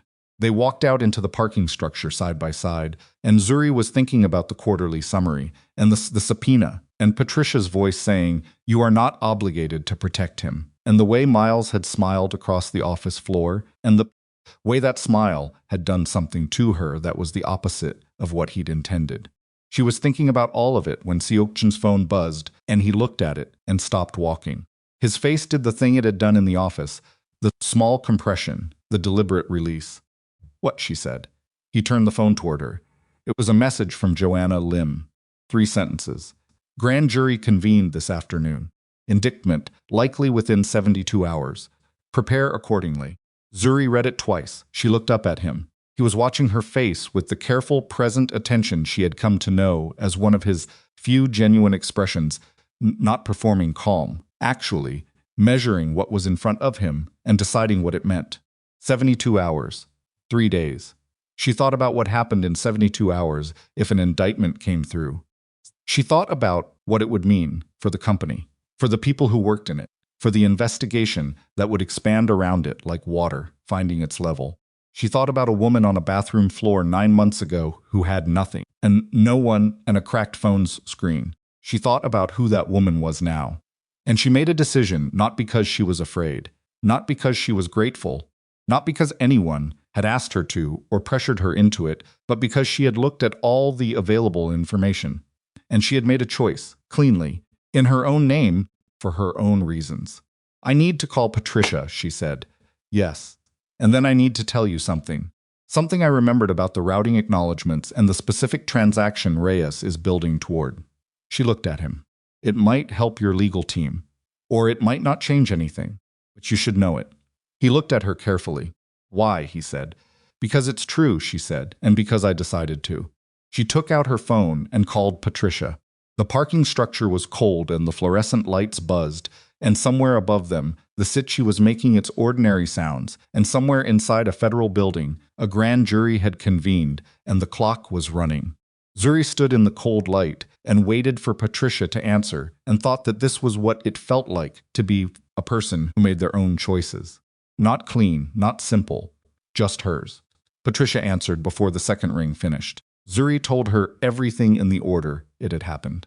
The routing acknowledgement, the document code, the timestamp, the date of the transaction, and where it sat in her administrative calendar, and how it had moved her account as a standard interoffice confirmation logged. Under her credentials, carrying the digital weight of her authorization, without her having understood what she was authorizing. She spoke the way Patricia had trained her to speak in legal contexts, sequential sourced, stripped of the emotional scaffolding around the facts. Just the facts, in order, with nothing extra attached. Patricia listened without interrupting. When Zuri finished, the silence on the other end lasted 4 seconds. That's significant, Patricia said, I know. It can be used 2 ways. To establish your involvement as a knowing participant, or to establish that you were used as a conduit without informed consent. The difference between those 2 interpretations is the difference between subject and witness. I know that too, which is why you called me instead of Reyes. Yes. Another breath from Patricia's end. I'll reach out to the federal team tonight. We request a meeting for first thing tomorrow, and we go in together. A pause. Zuri, what you've just told me may genuinely help his case. The financial structuring count depends on establishing a knowing chain of authorization. If your acknowledgments were procedural and uninformed, that chain has a broken link. I understand. And you want to do this anyway. I decided to, Zuri said. That's not the same thing as wanting to. But yes, she could hear Patricia processing. This not the legal dimension of it, which she had already processed, but the human one. I'll call you in the morning, Patricia said. Try to sleep. She hung up. Zuri stood in the cold parking structure and looked at Seok-jin, who had been 4 feet away from her the entire time, not moving, not prompting, just present in the way he was always present, complete and without performance. She'll meet with the federal team tomorrow morning, Zuri said. I heard. She thinks the routing acknowledgement could establish that I was used without informed consent, which complicates the evidentiary structure on the financial structuring count. She looked at him directly. It may help you. I want you to know I understood that before I called her. He held her gaze. I know I'm saying it, because I need you to hear it from me. Not assume it, not figure it out. Hear me say it. I hear you. She nodded, once. They stood in the cold fluorescent dark, and the silence between them had a different texture than it usually did, not comfortable, not hostile, but weighted with everything the day had deposited into it. The indictment clock running somewhere above them. David Kwan in a meeting room, having already made his transaction. Miles Corb's smile crossing a distance that had not protected her as completely as she'd believed. You said we'd not eat together, she said. I did. I think I can manage something small. He didn't respond with words. He just moved toward the exit, and she fell into step beside him, and they went out in saddle all night, and the rain received them without comment. They went to a Japanese counter restaurant, 3 blocks from the office, small, quiet, low lighting, the kind of place that doesn't need to be anything other than what it is. They sat at the counter and ordered without much discussion. Miso rice, a few small shared dishes. She drank water. He drank tea. They ate in the particular silence that had stopped being uncomfortable between them many months ago, the kind of silence that 2 people develop when they've spent enough time in the same rooms to know that filling it isn't always an act of generosity. Halfway through the meal, he set down his chopsticks. David Kwan's wife called me this afternoon, he said. Zuri's hand stilled on her bowl. She didn't know, he said, about what he'd been doing. She knew he was unhappy with the company's direction.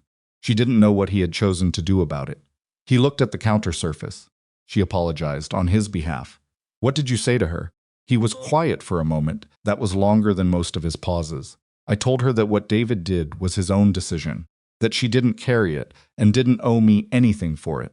Zuri studied his profile, the controlled surface of it, the slight tension at the outer corner of his eye that she had once read as severity, and had gradually come to understand as the permanent cost of continuous vigilance, the kind that never fully rested because he had built his life in a way that required it never to.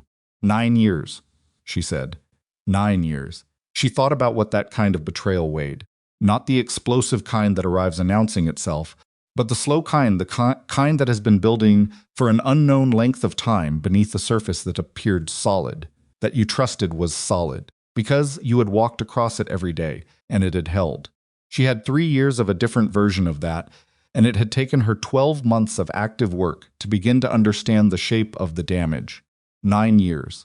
From someone he had built something with. You knew something was off, she said. Before this, months ago, he picked up his tea, small inconsistencies.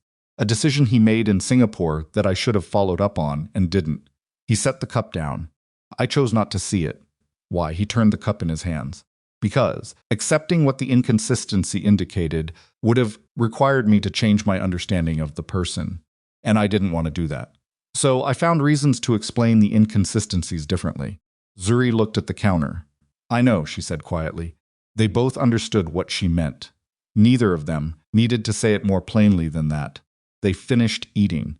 He paid before she reached her wallet, which was a habit she had stopped arguing with 2 months ago, because she had realized it was one of the few ways he expressed care that didn't require language, and she had decided, consciously, that she could receive it on those terms, without it meaning something it didn't mean. They walked back toward the parking structure. At the entrance, she stopped. When the indictment comes, she said, "What's your plan?" He looked at her with the level directness that was his default and his armor both. To be honest with my legal team. To let the process run. To accept what comes from it. That's not nothing, she said. No, he said isn't. She held his gaze in the orange light at the edge of the parking structure with the Seattle rain behind her, and thought about the first time she had seen him 8 months before the hotel, before the phone call, before any of this existed. Conference table. Her first executive team meeting as his new assistant. She had assessed him the way she assessed every new situation she walked into, methodically, looking for the danger, because she had learned from a long and slow education that the danger in a room was always worth locating early. She had found it.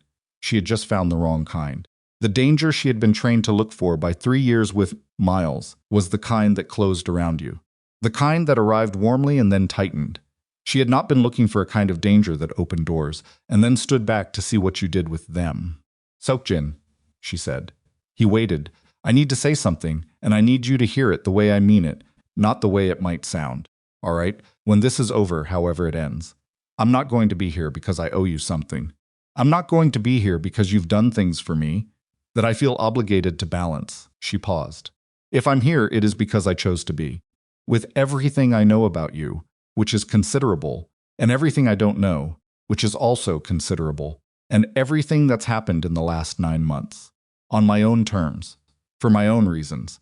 He looked at her for a long time without speaking. The thing that his face did when he was not performing anything, when he had dropped the professional architecture and was just himself, was subtle enough that most people probably never saw it. She had seen it maybe 4 times. She was seeing it now.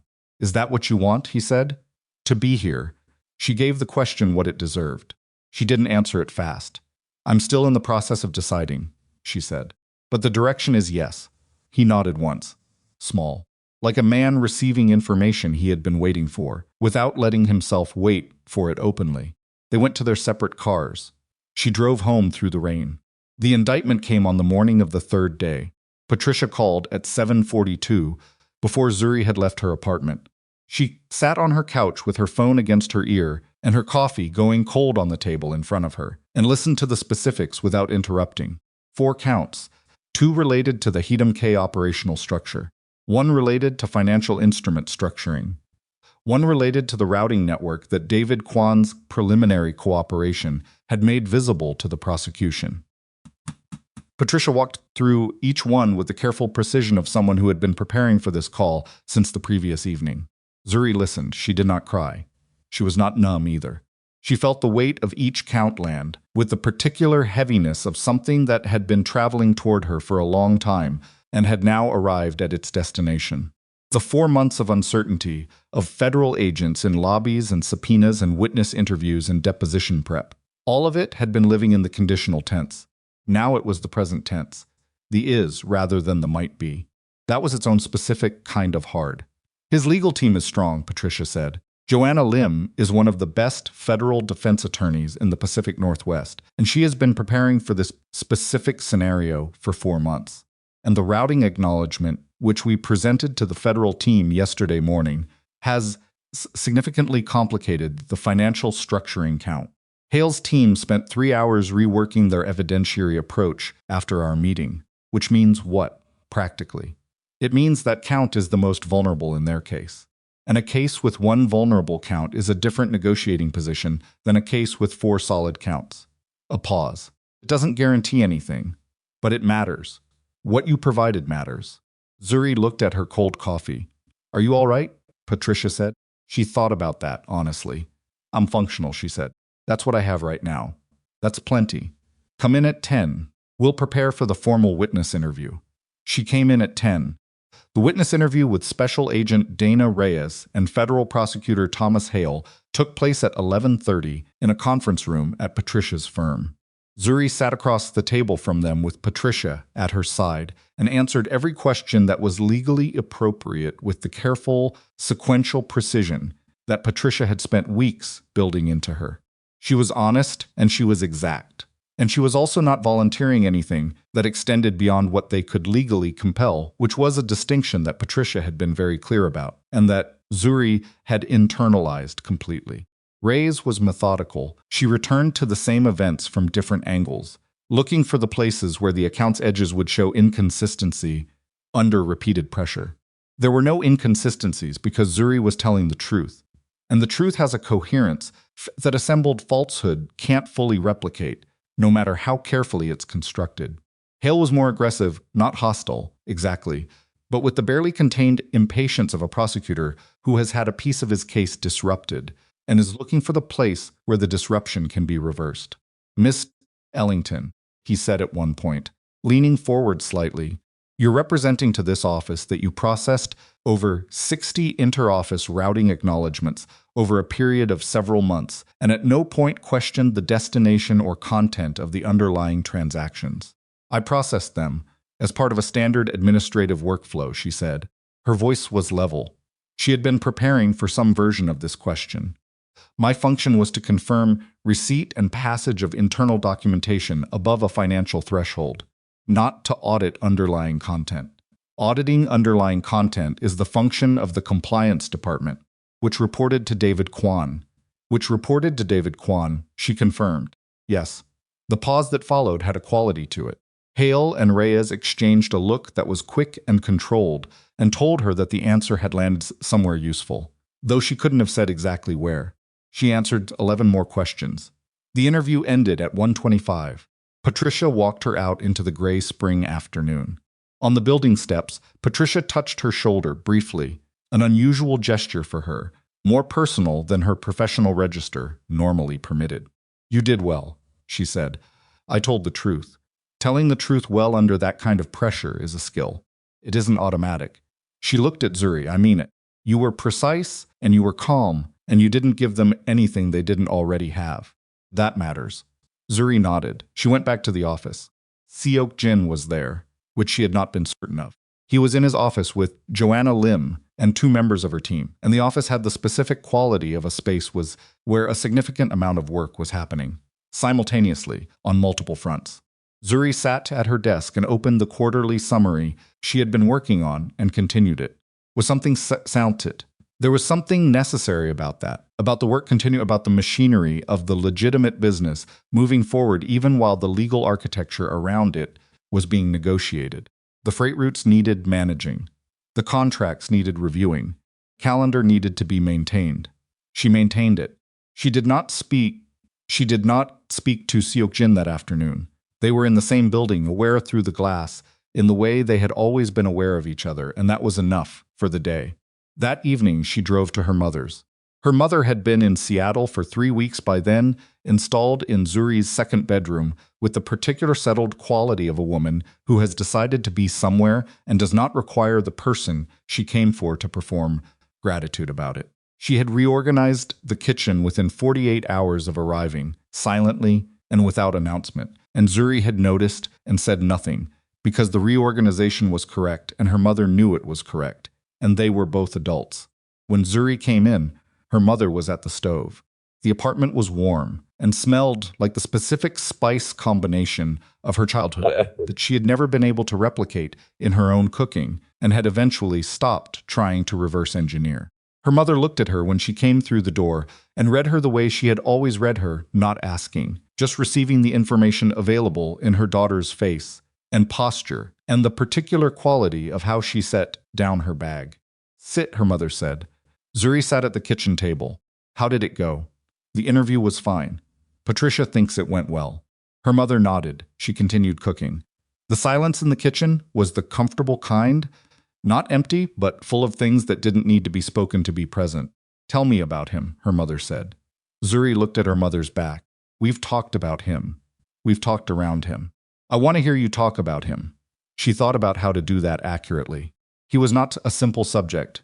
The easy descriptions were both true and insufficient: Korean-American CEO, federal indictment, criminal organization head. All of that was true, and none of it was wrong, and none of it was what her mother was asking about. He never made me smaller to make himself larger, she said. Not once. Not in 11 months of working with him, and 9 months of whatever this has been between us. She paused. He has done things I don't fully know about. He has been involved in things I can't make respectable by describing them carefully. He is facing a federal process that may end badly for him. None of that has changed. She looked at her hands on the table, and I know what I feel, and I know it's mine. That's the difference. That's the only thing I know for certain matters. Her mother turned from the stove. She looked at her daughter with the expression of a woman who has watched her child navigate something that the mother, could not navigate for her, and has understood that this was the correct order of things, even while every instinct in her body was moving in the other direction. Does he love you? Her mother said. He hasn't said it. That's not what I asked. Zuri thought about a parking structure and an elevator and 100 small gestures that were not declarations, because declarations were not in his range. She thought about Tuesday dinners. She thought about a note in handwriting she recognized, and the way her calendar had been cleared of Tuesday afternoon meetings without her ever requesting it. Yes, she said. I think he does. Do you love him? She breathed in. Out. I'm getting there, she said. From a standing start, without anyone arranging the direction, I was moving in. It feels different than it did before. Slower.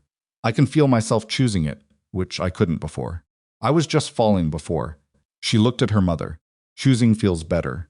Her mother looked at her for a long moment. Okay, she said.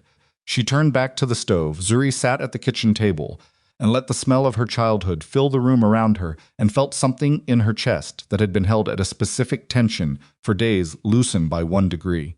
1 degree was enough for tonight. The legal process proceeded with the grinding institutional momentum that federal processes have: not fast, not clean, but thorough and inexorable in the way of things built to outlast whatever they're examining. Over the following 4 months, Zuri gave 1 formal deposition, attended 3 additional coordination meetings with Patricia and members of the federal prosecution team, and produced the complete record of her routing acknowledgments alongside a forensic accounting analysis that Patricia had commissioned independently.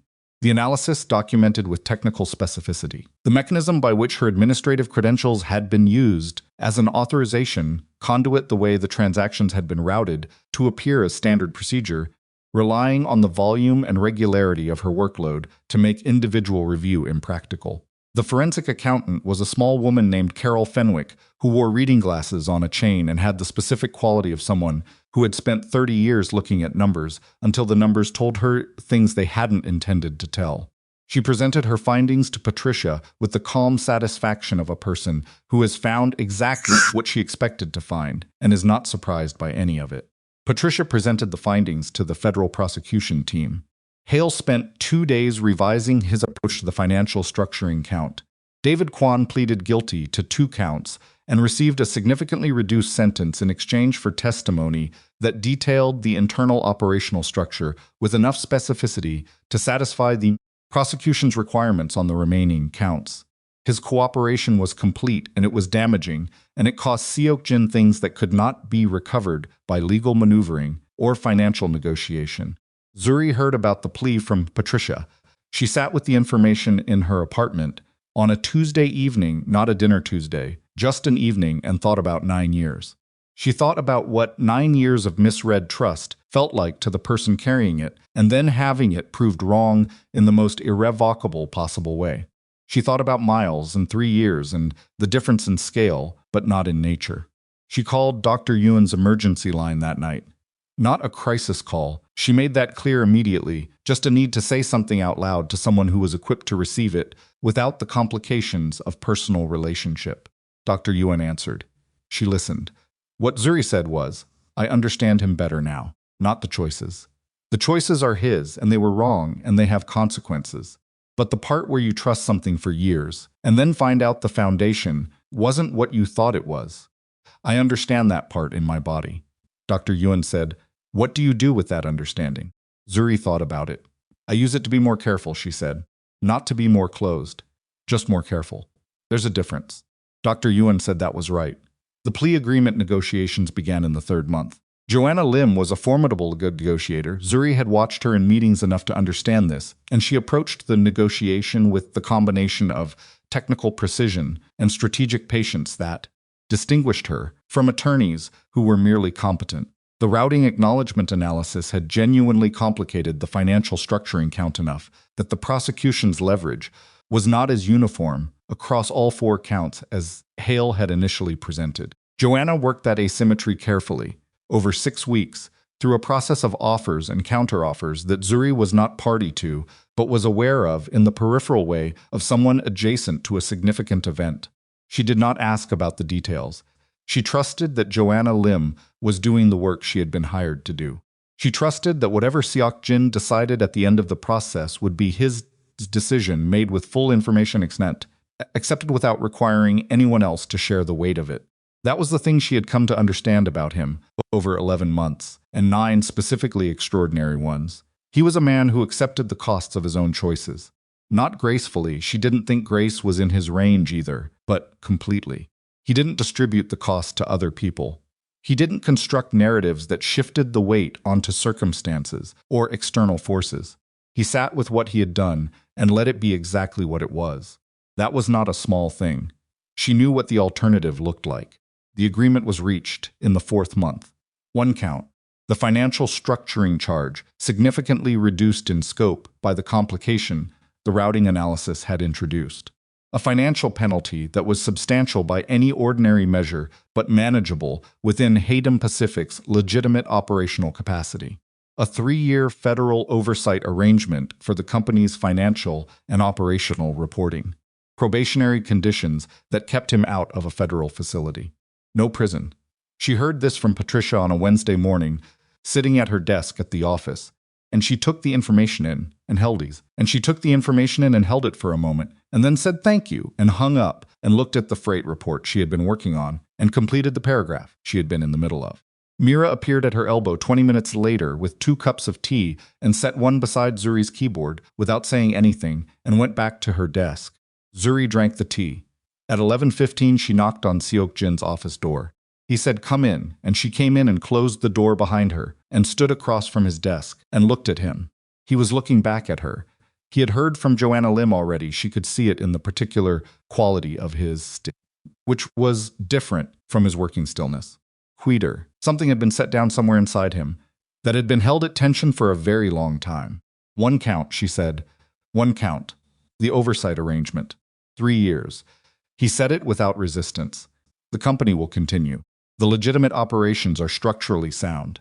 The other arrangements, he stopped, looked at her directly, are concluded. Permanently. Not because the agreement requires it, though it does. Because I decided several months ago that they were concluded. She held his gaze. She looked for the truth of that in his face and found it in the same place.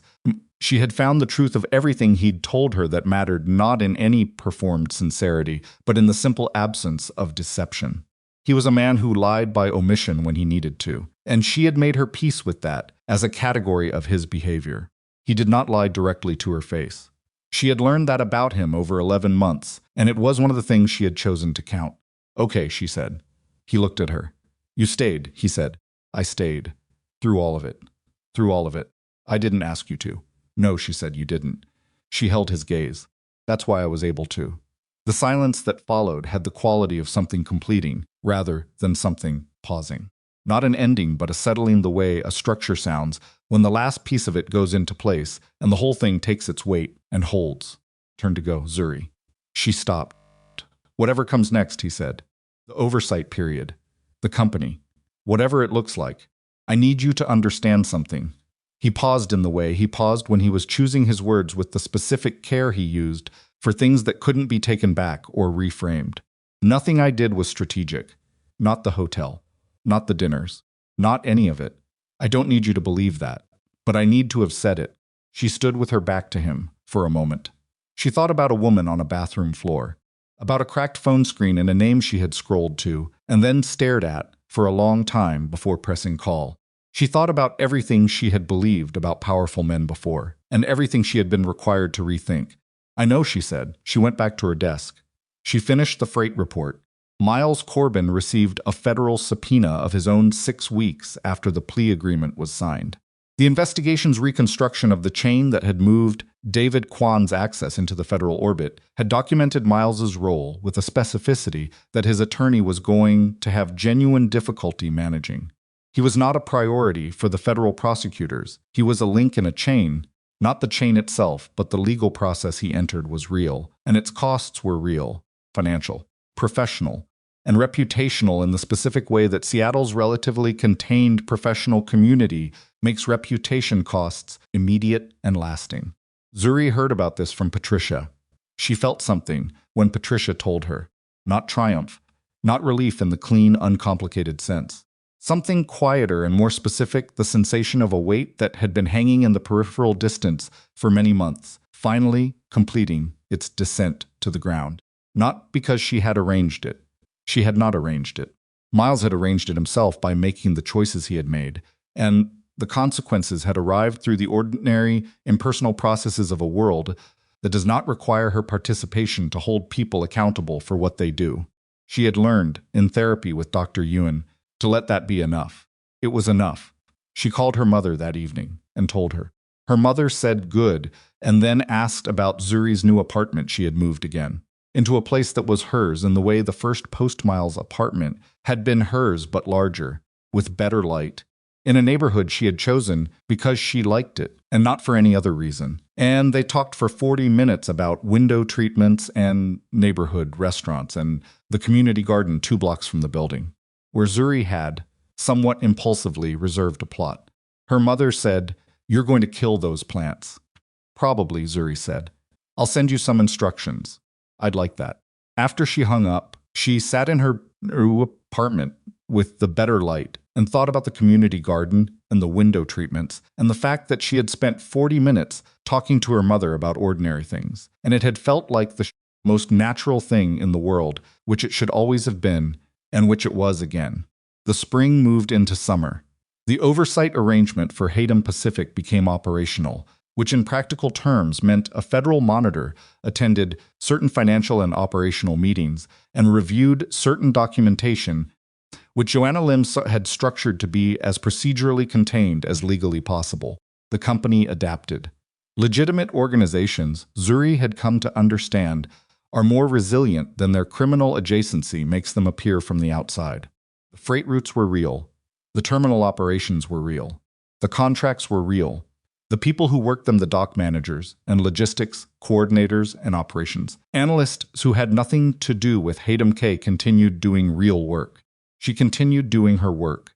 She stayed in her role for another year after the agreement, and then moved into an operations director position at a separate logistics firm. Not Hayden Pacific, not hers. She had found it through her own network, applied through the ordinary process, interviewed 3 times, and negotiated her own package. When she told Seok-jin, he said good, and then asked about the salary structure, which she had already handled, which he had expected. Transition was managed professionally. She was replaced by a succession plan that she herself had been quietly building for 6 months because she had known she was going to leave and had wanted to leave things in order. Mira cried when she told her. Only for a moment. Then she straightened and said, "You've been preparing me for this for months, haven't you?" And Zuri said yes, and Mira laughed and said, "That's very you." It was. In the fall, Seok-jin took her somewhere. He told her on a Thursday with the directness she had come to expect from him. For anything that mattered to him, no preamble, no softening context. "I'd like to take you somewhere this weekend. Outside the city, if you're willing." "Where?" she said. "A house in the mountains. I've used it before, it's quiet." A pause. "It's just a house now." She had understood what he meant by now. The before was the before. The now was something else. "Okay," she said. They drove east out of Seattle on a Friday evening, 2 hours into the Cascades, the city dissolving behind them into the kind of country that recalibrates your sense of scale whether you want it to or not. The house was small and old in the good way, Timber and stone, a covered porch, windows that looked out across a lake that in the autumn light was the specific dense blue of water that has been still for a very long time and knows it. They unloaded the car. They cooked together in the small kitchen, which by this point had a rhythm to it. He handled the protein and the heat. She handled the seasoning and the timing. A sound like, and they moved around each other in the kitchen space without negotiating it, because they had done this enough times that the negotiation had become automatic. They ate on the porch. The mountains were burning. Crimson and deep gold in the particular rust color that deciduous trees turn right at the peak of autumn before they let go. The lake reflected it all without comment. The air was cold and clean and absolute in the way that mountain air is absolute. It doesn't compromise with you. They drank wine.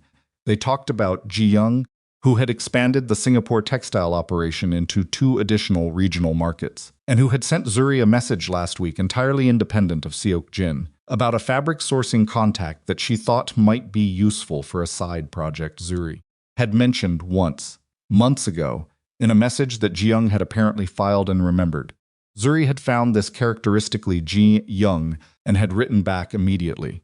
They talked about her mother, who came to Seattle twice a year now, and who had, on her last visit, cooked dinner with Seok-jin, a development that Zuri had not engineered, and that her mother had not announced in advance. She had simply begun cooking when Seok-jin arrived, and he had stood in the kitchen doorway for a moment, and then came in and helped without being asked. And her mother had assessed this without commenting, and served everyone at the table and made her evaluation silently, and had not shared it with Zuri until 2 weeks later when she called and said, "He's all right," which, from her mother, was a statement of meaningful approval. They talked about the community garden plot, which had produced exactly the yield Zuri's mother had predicted. She had killed 2 of the plants and partially salvaged the 3rd, and the tomatoes were a modest success that she was disproportionately proud of. The conversation found its natural pace in the way their conversations did, moving through things and then slowing and then settling into the quiet that was comfortable between them. The porch. The mountains, the lake going dark as the light dropped behind the ridgeline. Seok-jin set down his wine glass. He had been looking at the lake for a while, splitting, not in the distracted way of someone whose attention has drifted, but in the deliberate way of someone who is looking at something because they have decided to see it clearly. He turned to her. He reached into his jacket pocket. He held out a small box. It sat in his open palm between them, not elaborate, not theatrical, not arranged to be anything other than what it was. A box, an object, a question. She looked at it. She looked at him. His face was doing the thing it did when he had set down all the architecture. No professional surface, no controlled presentation. Just the man himself, which she had come to know was a more specific and more considered thing than his public version, quieter in its way, less armored, and somehow more certain in the specific conviction of someone who has thought very carefully about what they want and has chosen not to want it cautiously. Zuri Ellington, he said. The way he said her name. Both parts. With the specific weight of someone for whom names matter. I'd like to spend the rest of my life with you. He paused. Not for effect. Because the next sentence mattered, and he needed the space between them for it. If that's something you want. The last 4 words hit her below the chest. If that's something you want. Not will you with social weight and the particular pressure of a question shaped to have one graceful answer. Not the assumption embedded in a gesture that expects the gesture to do the work of asking. Just if that is something you want. A conditional. A genuine one. A question that could actually be answered no without the architecture collapsing. Choice returned to her again. The same thing he had given her the first night in a hotel room in Capitol Hill. The same thing he had been giving her in various forms for 11 months. The thing that Miles had dismantled over 3 years, slowly, so that she hadn't noticed it going until it was already gone. She breathed. She thought about a bathroom floor and a cracked screen and a name in her contacts that she had stared at for a long time before she pressed call. She thought about the hotel room and the note in familiar handwriting and the morning that was only hers. She thought about Dr.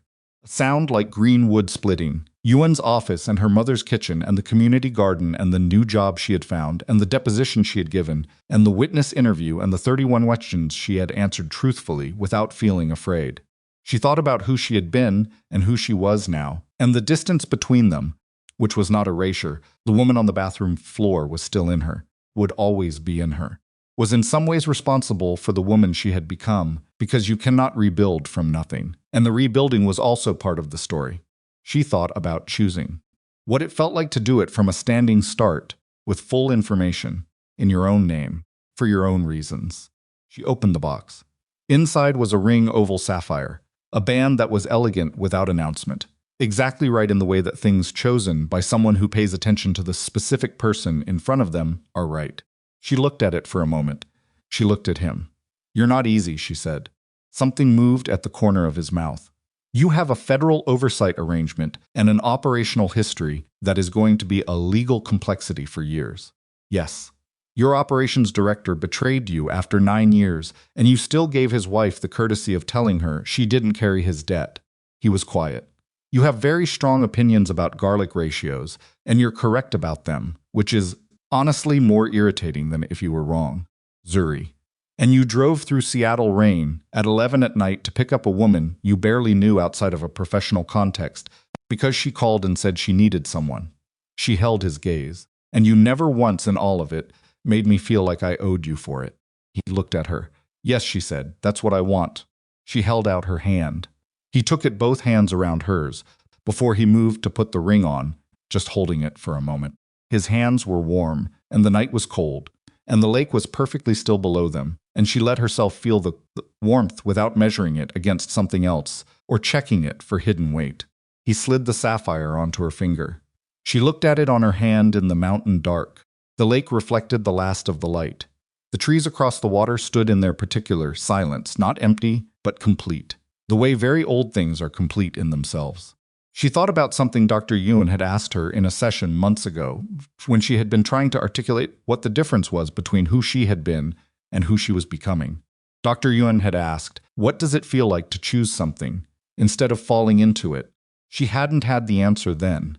She had the answer now. Felt like this. Like being on a porch above a dark lake in the cold, with a sapphire on your finger and a complicated man beside you, and knowing, not hoping, not being told. Actually knowing that you were here because you had decided to be, step by step in your own name, with your eyes open. It felt like being a person who occupied her own space. She had been that before Miles.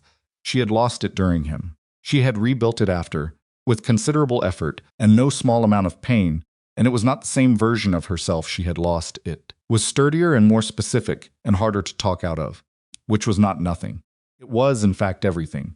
"It's good," she said. He looked at her. "The ring," she said, "and the rest of it." She paused. "All of it." He kept her hand. They sat on the porch until the cold was real, and the wine was gone, and the lake was dark and enormous below them, and the mountains were nothing but a presence at the edge of the sky. Then they went inside. In the months that followed, Zuri thought about the woman on the bathroom floor. Not every day, it became less frequent as time moved. Which doctor? Yuen had told her would happen, and which she had not initially believed. But she thought about her. She thought about who that woman had been, and what she had been carrying without fully knowing it, and what it had taken to set it down. Not a man. She was clear about that. Not rescue. Not being moved from one structure into a better appointed one. What it had taken was her own work, sustained and unglamorous and occasionally excruciating. Dr. Yuen's precise questions, Patricia's steadiness, her mother's voice on the phone, the deposition, and the witness interview, and the routing acknowledgments, and the quarterly reports, and the ordinary days of showing up to her own life and doing the task in front of her. That was what had brought her back. Seok-jin had opened a door. All the doors after that, the 100 smaller ones, the daily ones, she had opened herself. She understood this clearly, and she had learned, through the long work of that year, that understanding it clearly did not diminish what was between them. If anything, it made it more solid, because she was not with him out of confusion or gratitude, or the particular dependencies of a person who has confused being rescued with being loved. She was with him because she had looked at him with full information and chosen him freely from a standing start. That was what love looked like when you came to it as a whole person, different. She wore the sapphire on her right hand for 6 months before she moved it, one morning, without ceremony, to her left. She did it the way she did most things now, because she decided to, on a morning when it felt right, without requiring it to be an event. Seok-jin noticed that evening and said nothing. She saw that he noticed and said nothing back. And that was also exactly right. Hatem Pacific Holdings completed the first year of its oversight arrangement, with the Federal Monitor issuing a report that described the company's compliance as thorough and its operational transparency as exceeding the agreement's requirements. Joanna Lim forwarded the report to Seok-jin, and then immediately began working on the terms of the second year. The freight business grew. The new Pacific routes performed above projection. The people who worked the docks and managed the logistics and moved the containers through Seattle's port systems continued doing the work they had always done, which was real work, and which mattered to real people. Ji-young visited Seattle in the late spring and stayed for 10 days, which was longer than her usual visits. She and Zuri had dinner twice without Seok-jin, which Ji-young had arranged directly, and which Seok-jin had not commented on, though Zuri had caught the particular quality of his not commenting, which was itself a form of expression. She and Ji-young talked about the textile business and Seattle's food scene and the community garden, and eventually, on the second dinner, about Seok-jin in the way that only someone who has known him his whole life can talk about him, the specific details of who he had been before, the contours of his history, the way certain things had shaped him that she had not known and that filled in parts of the picture she had been working with incomplete. She listened to all of it. She filed it in the part of herself that was still, continuously, paying attention. Miles Corbin settled his federal matter and relocated to Arizona. The last remaining financial thread between them, a joint account that had required both signatures to close and had remained open for 2 years because she had not been able to compel his cooperation, was finally closed in the spring following the plea agreement. The notification email contained an address in Phoenix. She looked at it. She felt nothing that required examination. She deleted the email. She still saw Dr. Yuen once a month. In one of those sessions, maybe a year after the plea agreement, Dr. Yuen asked her what she would say to the woman on the bathroom floor, if she could. Zuri thought about it for a long time. Long enough that the quality of the silence changed in the room. "I'd tell her to make the call," she said finally. "Not because he was going to fix it. He didn't fix it. Nobody fixed it. I rebuilt it slowly, over a long time, with a lot of help and a lot of work." She paused. But making the call was the first choice she made for herself in 3 years. And choices build on each other. They accumulate. They become a practice. And eventually the practice becomes who you are. She looked at the window. "I'd tell her that the door someone else opens doesn't matter, as much as the fact that you get up and walk through it. And then you find the next door. And you open that one yourself." Dr. Yuen wrote something. "And what would you tell her about the man she called?" she said. Zuri sat with that for a moment. "I'd tell her that dangerous and cruel are not the same thing," she said. "That she's going to spend a lot of time trying to reconcile who he is with how he makes her feel, and that the reconciliation is going to be imperfect, because he is imperfect, and so is she. And so is every honest relationship." She paused. "And I'd tell her that knowing the difference between someone who opens the door and someone who locks it behind them, that knowing is going to be the most important thing she learns." Dr. Yuen looked at her. "I think," she said, "you've learned it." Outside, it was raining, the Seattle kind. Quiet and relentless and patient, dissolving the hard edges of things. Zuri sat in her own chair, in her own life, and let herself be exactly where she was. That was everything. It was more than enough.